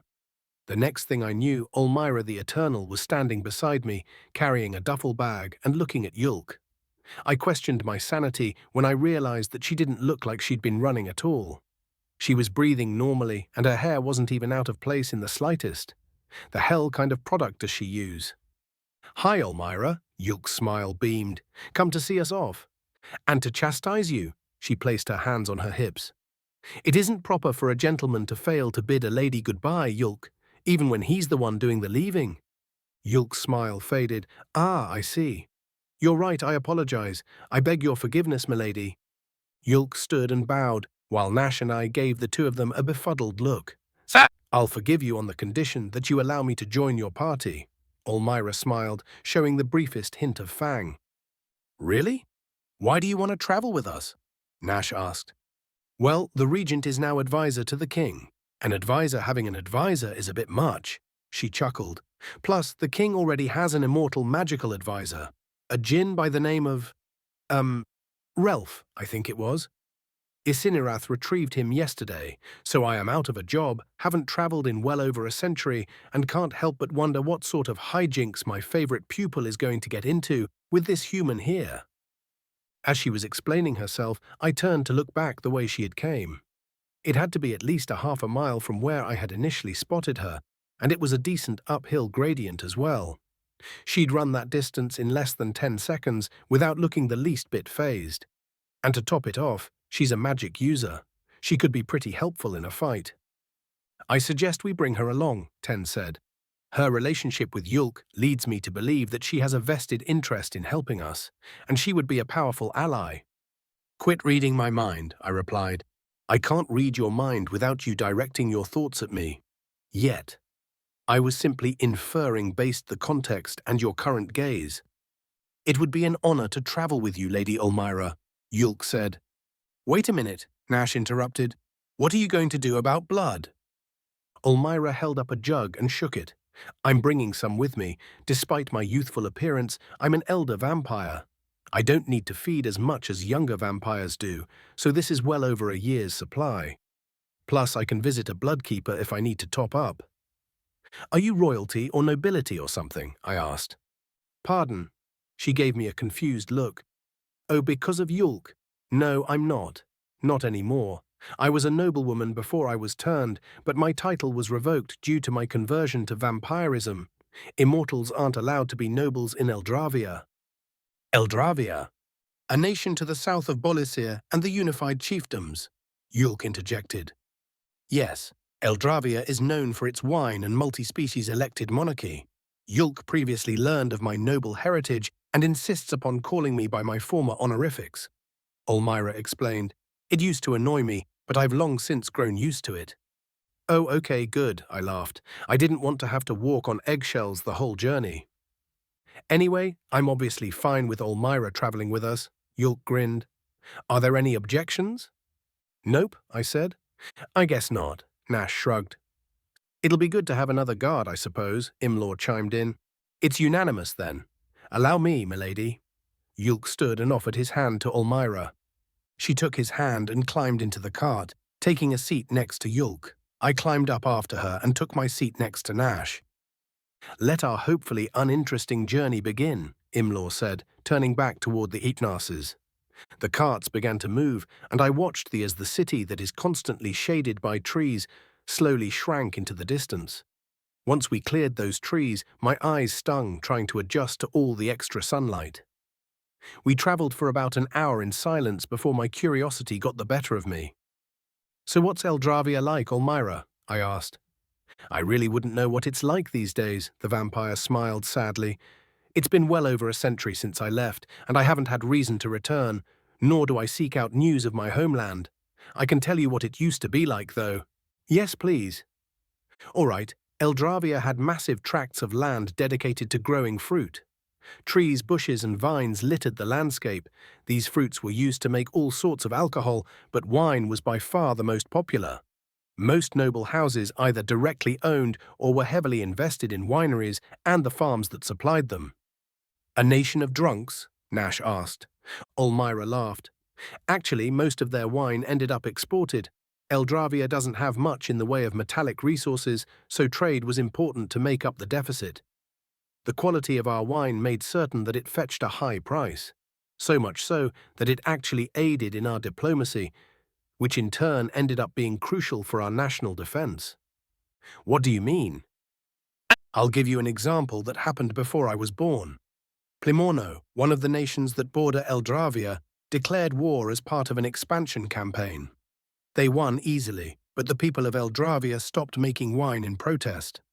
Once the wine stopped flowing, other neighboring nations, including the unified chiefdoms, declared war on Plimorno to force it to give Eldravia back its independence.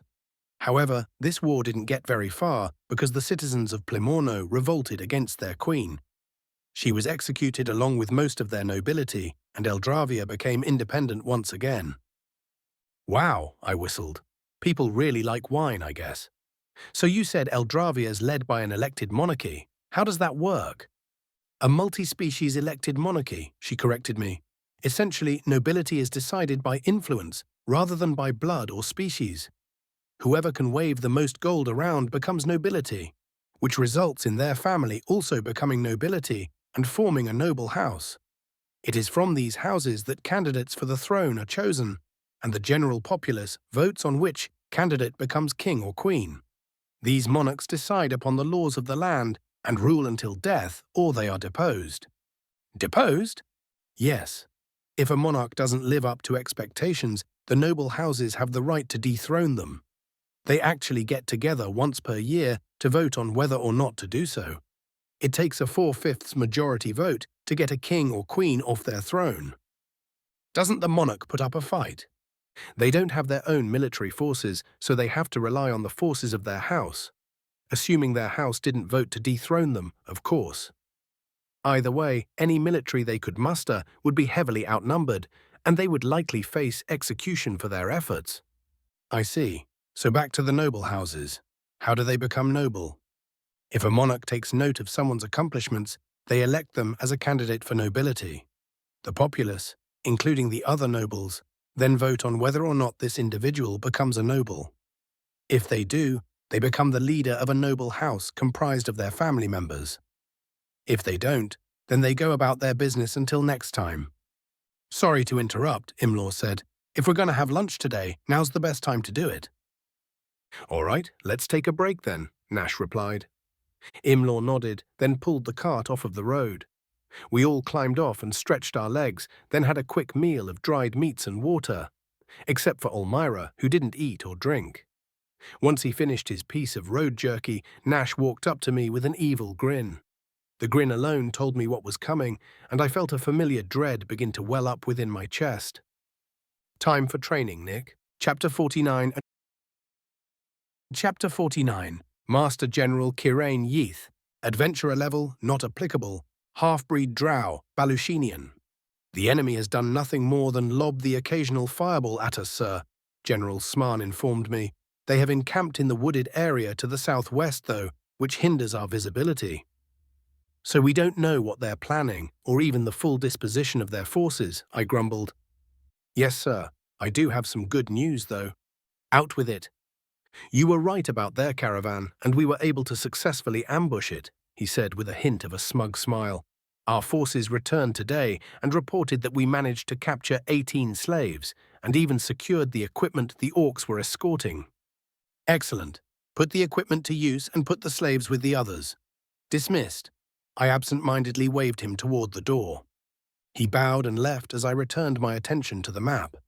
While I was glad that I had successfully predicted the enemy caravan's movements, their lack of action against us here has me concerned. I expected at least one heavy assault before they laid siege. Yet it has been a week since our scouts confirmed their presence, and they haven't tried anything serious yet. Are they waiting for reinforcements?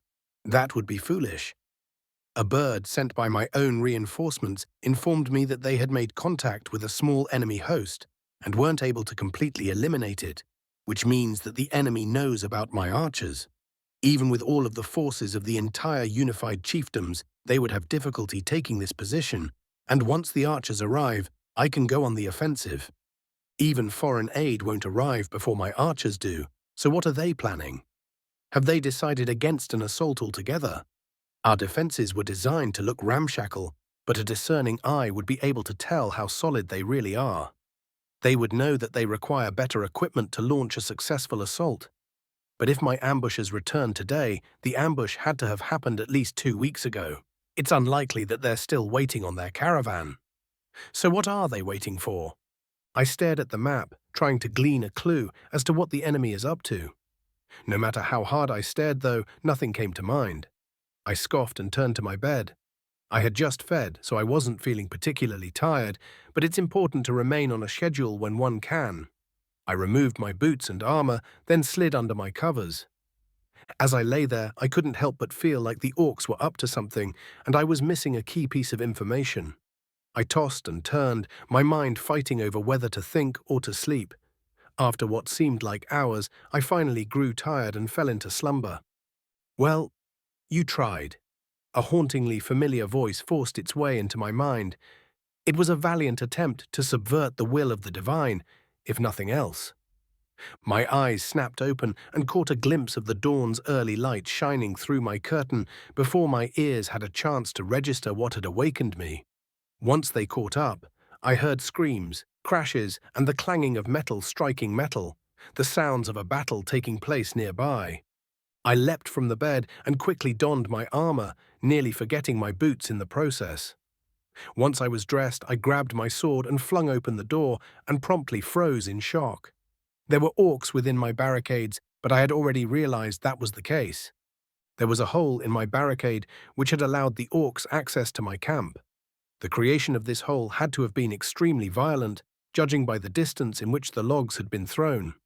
The reason for my shock, though, was because my mind was trying to figure out how this happened, while my eyes were simultaneously providing the explanation. Orcs and drow were fighting tooth and claw, while mages rode by them on narses, flinging the occasional spell to horrid effect. My soldiers had been taken by surprise and hadn't yet recovered or formed up. In the middle of all of this was a great and terrible beast. Its red and yellow hide was covered in arrows, and its massive fang-filled mouth was ripping my soldiers apart like they were made of paper. A nalim, and it was fighting alongside the orcs. How? Where did they get it? Did they tame it? How? Once the nalim finished decimating a group of my soldiers, it rose up to its full height, standing at least twice as high as the tallest orcs.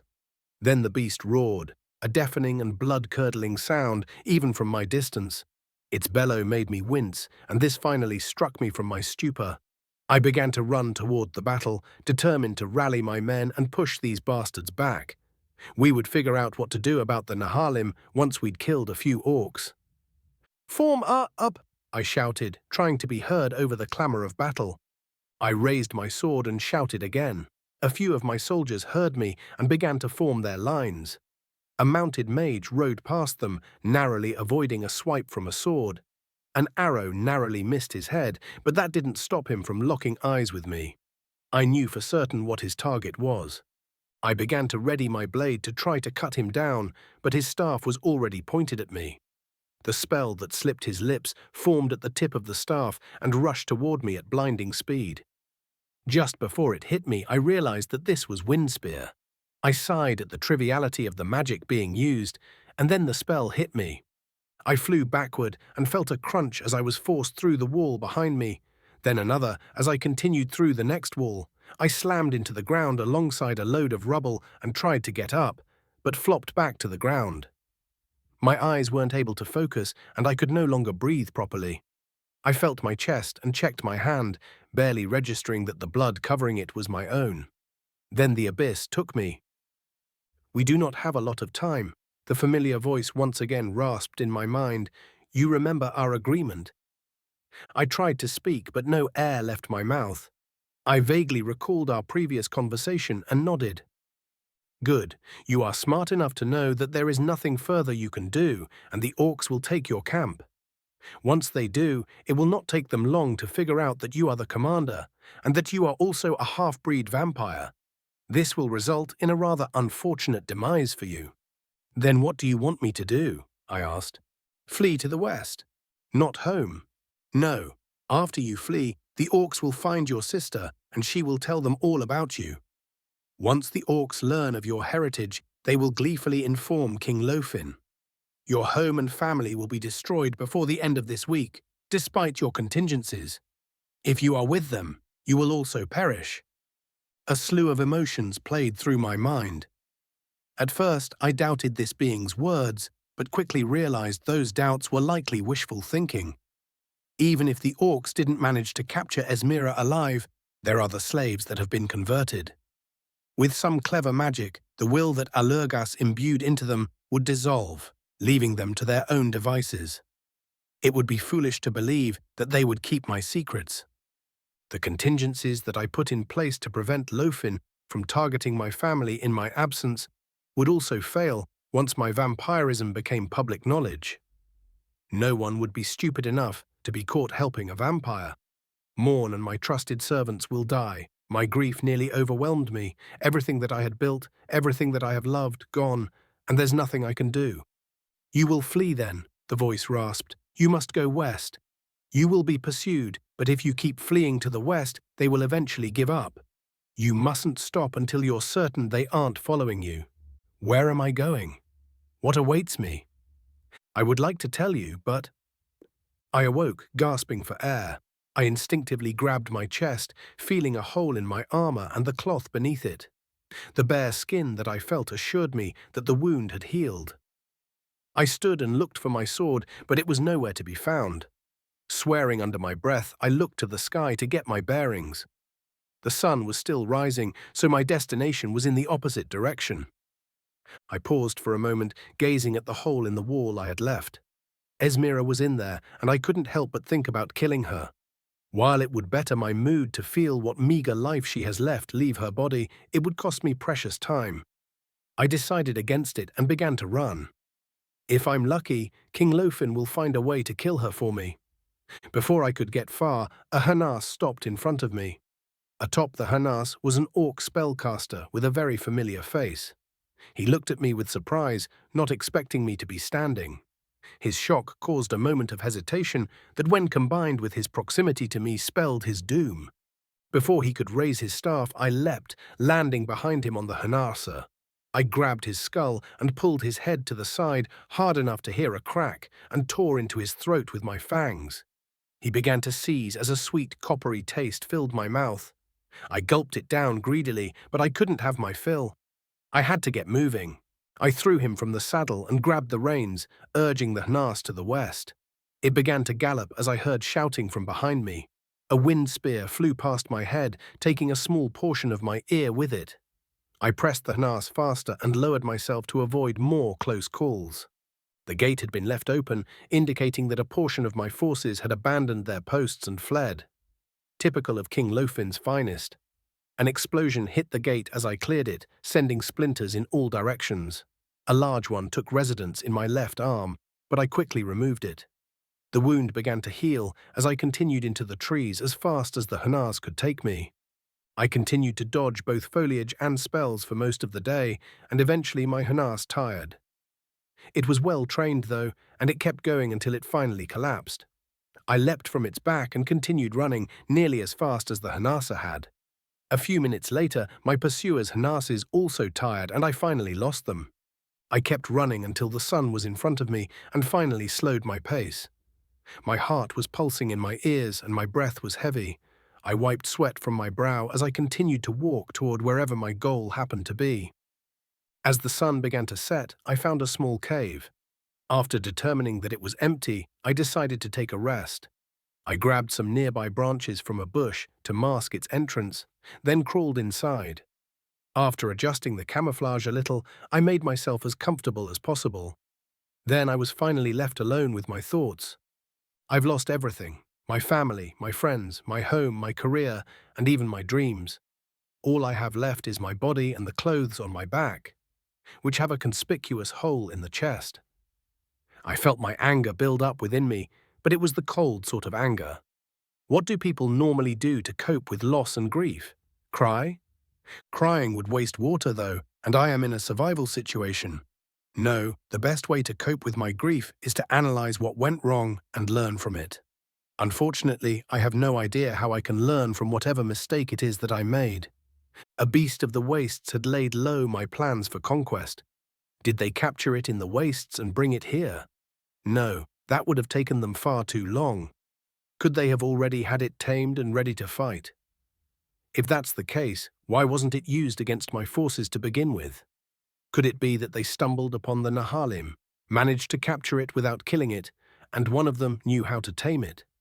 While it sounded ridiculous, that hypothesis resonated within me. The separate and unlikely coincidences happening all at once, culminating in my defeat. It absolutely reeks of divine interference. The question is, which divine? The one claiming to help me, or one of the other ones? Which of the little bodiless worms had decided to meddle with reality and force my failure? It was a group effort, actually, and I had no hand in it. I was so exhausted that I hadn't even realized I'd fallen asleep. I glanced around the abyss, trying to locate the god that had spared my life. "Why me?" I demanded. "Why would I be targeted like this?" They do not see it as you do. To them, you are nothing. They didn't see a half-breed vampire trying to conquer the Night Kingdom and become king. Instead, they saw the vampires about to make a return to power. Obviously, they decided to prevent that from happening. But why? Their motives are as unknown to me as they are to you. They likely acted upon a whim, it said with a cruel laugh. Yet, this is precisely what I wanted to demonstrate to you. As a mortal acting on your own volition, you are powerless against the meddling of the beings known as gods. If they care enough about your plans to dislike them, your plans will fail, regardless of the thought or effort you put into them. All it took this time was a whisper to a beast and an orc. Like you are whispering to me now? No, I am speaking to you. A whisper is much more subtle. Your hearing suddenly becoming clear enough to make out what someone is saying in a busy marketplace. A sudden craving for a specific dish at a specific restaurant that a certain someone happens to be at. Even something as simple as fatigue can be used to guide you to where we want you to be, as you'll recall. And recall I did. I remembered the first time I had heard this being's voice.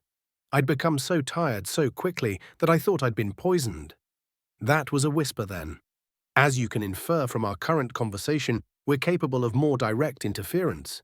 If you had managed to somehow disrupt their scheme with the nalim, one of the other gods may have spoken to the enemy commander and told him about the escape tunnel your orc slaves were digging. If the enemy commander failed, then a lightning storm may have formed and stricken your barricades, causing them to explode. So why didn't you stop them? I thought you were trying to help me. I knew the answer to this question and felt foolish for asking it, but my anger and indignation forced it out of me. I am helping you in such a way that allows us both to achieve our goals, as was agreed. It should be obvious that I have no interest in your petty ambitions outside of what they can do to achieve my goals. And that's the point. If you listen to me and do as I bid you, I will help you achieve your goal. You will gain power and purpose, and no being will be able to look down on you again. If you do not, I will leave you at the mercy of the other gods to do with as they please. It is very unlikely that they will aid you.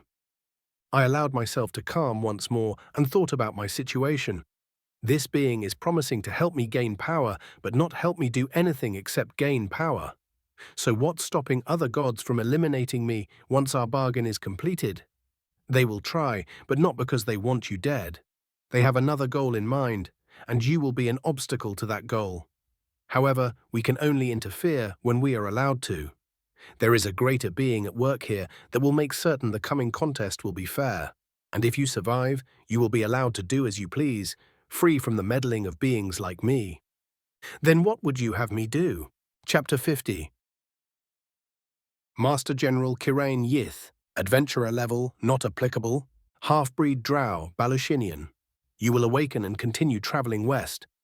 The hoarse voice pierced my mind. By midday, you will reach a well-traveled road. Go left and follow the road. You will meet a traveler who is not what he appears to be. Be wary of this traveler, but consume his blood. Take his clothing and dispose of his body and your armor out of view of the road. Continue on the road in the same direction until you see a smaller path. Then follow that path. Expecting riddles and sidespeak, I found myself somewhat stunned by how clear the directions were. Despite my shock, I endeavored to memorize them. Nothing will stop me from finding the power that this being is promising and annihilating whatever challenge awaits me. And what do I do when I reach the end of the path? I asked.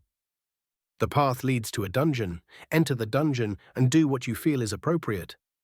The return to riddles and sidespeak stunned me even more than its absence. It took more than a few moments for the confusion to leave my expression.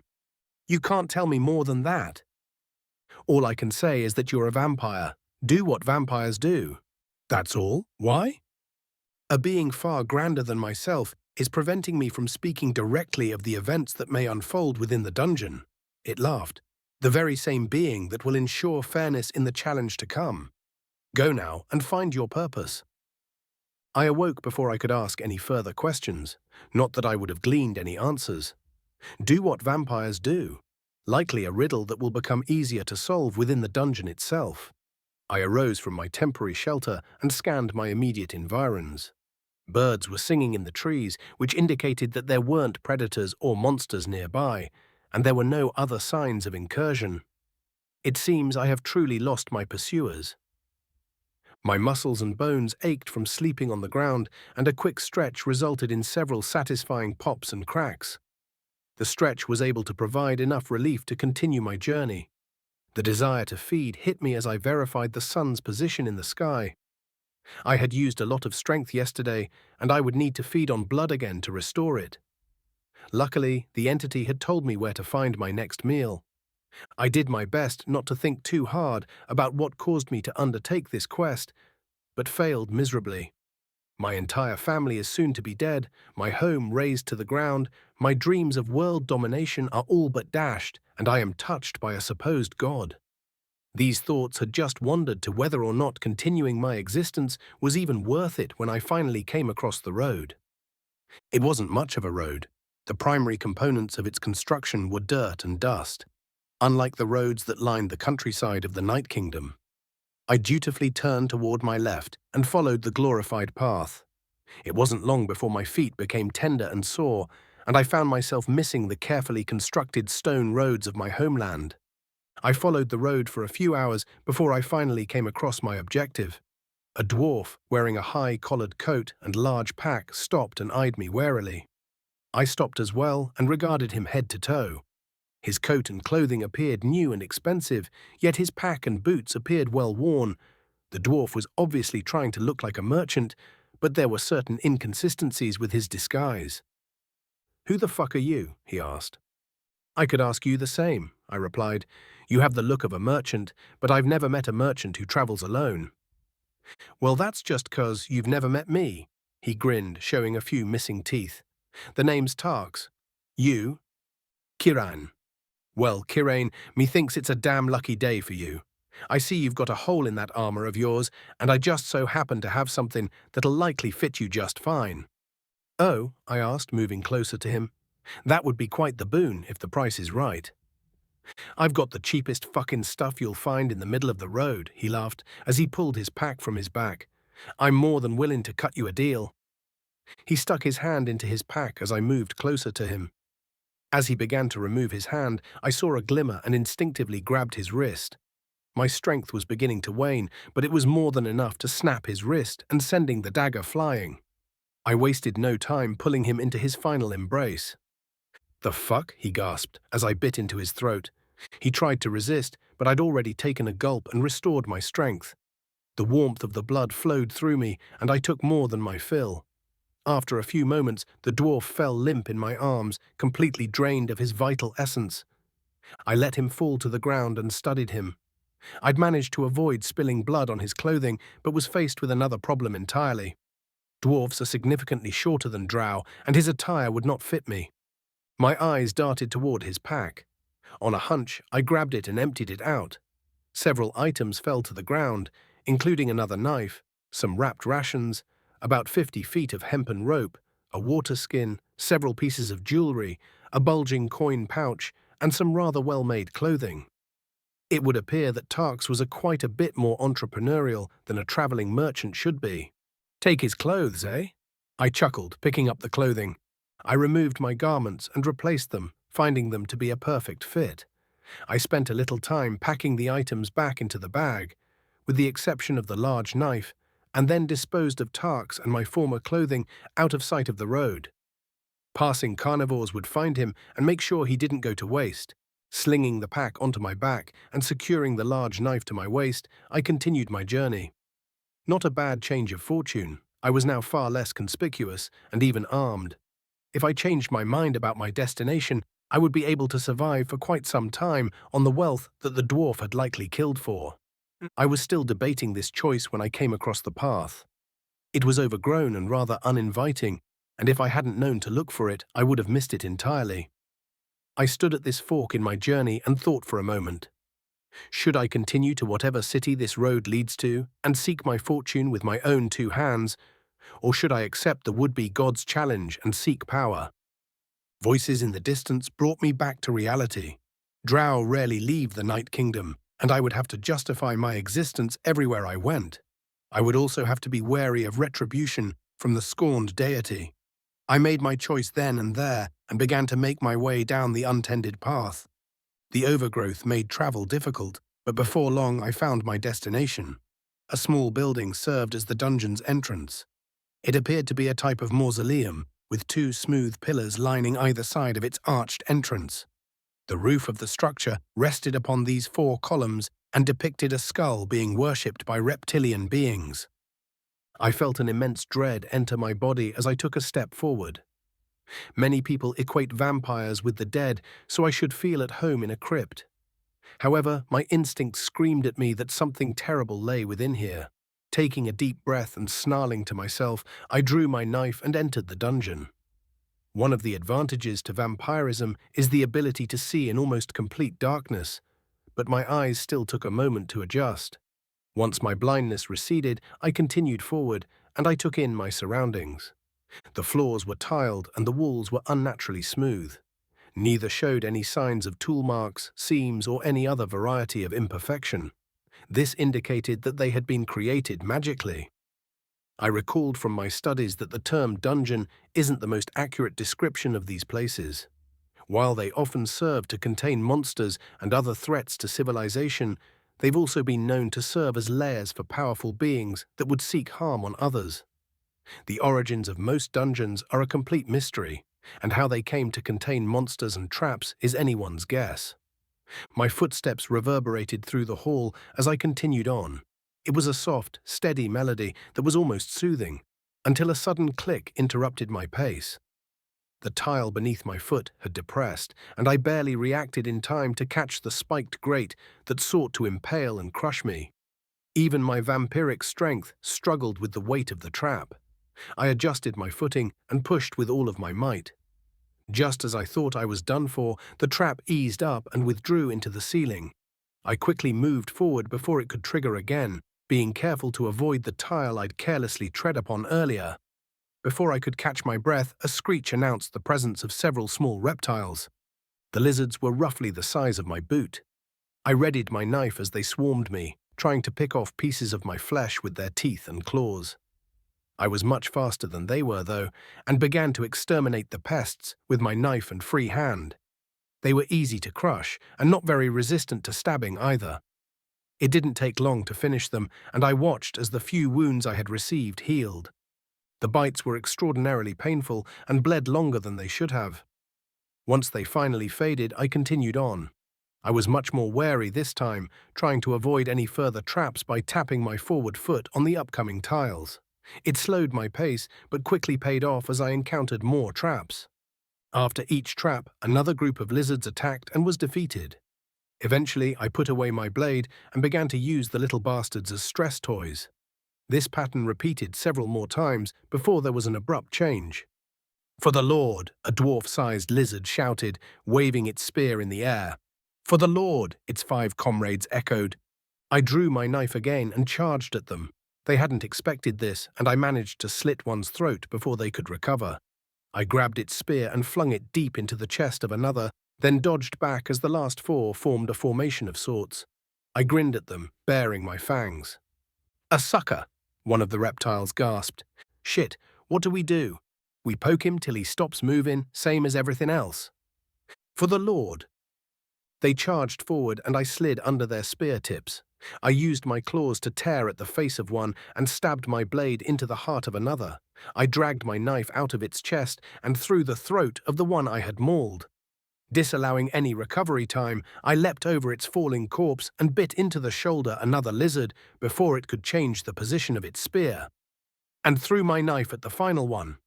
I grabbed the reptile's throat and lifted it into the air as its comrade hit the floor with my blade protruding from the space between its eyes. I spit its blood onto the floor and ripped the spear from its hands.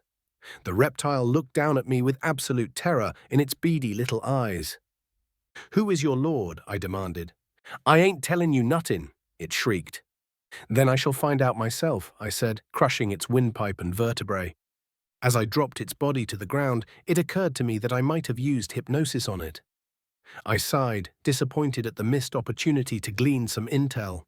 After retrieving my blade, I continued my journey into the depths of the dungeon. It wasn't long before I got another chance. I tore into the creatures and tried to use hypnosis on the survivor, but I couldn't make a connection to its mind. At first, I thought my hypnosis was being blocked, but then I came to the realization that the mind was too simple to be forced in such a way. It was like trying to hypnotize a pupa. I tore its head off in frustration. Several more conflicts later, the hallway opened into a large room. Torches flickered to life as I entered, throwing shadows upon the smooth grey walls. In the center of the room was a skeletal corpse sitting upon a golden throne. It looked lifeless, but I could feel massive amounts of magic emanating from it. Its eyes began to glow, and it rose from its throne, levitating a few inches from the ground. "Who dares to enter my domain?" it asked. "Kirain Yith," I replied. "And who might you be, Lich?" What would my name matter to an insect that's about to be exterminated? Why would you want to know the name of an insect that you're about to exterminate? I barely managed to dodge the ice spear it sent at me and quickly tried to close the distance. Before I could, fire erupted from the floor and sent me reeling. The burns on my face began to heal, and I snarled at the creature before me. "Ah, a vampire," it said. "I have no blood for you to suck, filth." Once my nose healed, it caught a familiar scent in the air. I grinned at the lich and threw my blade at its face. A magical barrier caught the blade and sent it back from whence it came. But I had already closed the distance with the lich. It drew back from me, but I grabbed its neck and squeezed, crushing the vertebrae in my grasp. Its body crumpled to the ground as I caught its skull with my other hand. "You have bested me, it seems," it said. "Go on, finish me. I'll return again and again." "You lied to me," I grinned. "Pardon?" I followed the scent and approached the throne. Hidden in the throne's finery was a rounded crimson jewel. The invigorating scent was coming from this jewel. I struggled for a moment to remove the jewel from the throne, and once I was successful, I found that I was holding a disguised vial of blood. I held it up for the skull to see. "A phylactery. You do have blood," I laughed. "Perhaps we can make a deal," the skull said. "I can give you gold, gems, even teach you ancient and terrible magics. What do you require in exchange for the safety of my phylactery?" "Why would I destroy it?" "What? What else would you do with it?" "You were once a mer, and I am a vampire." I grinned widely, baring my fangs. "I'm going to do what vampires do."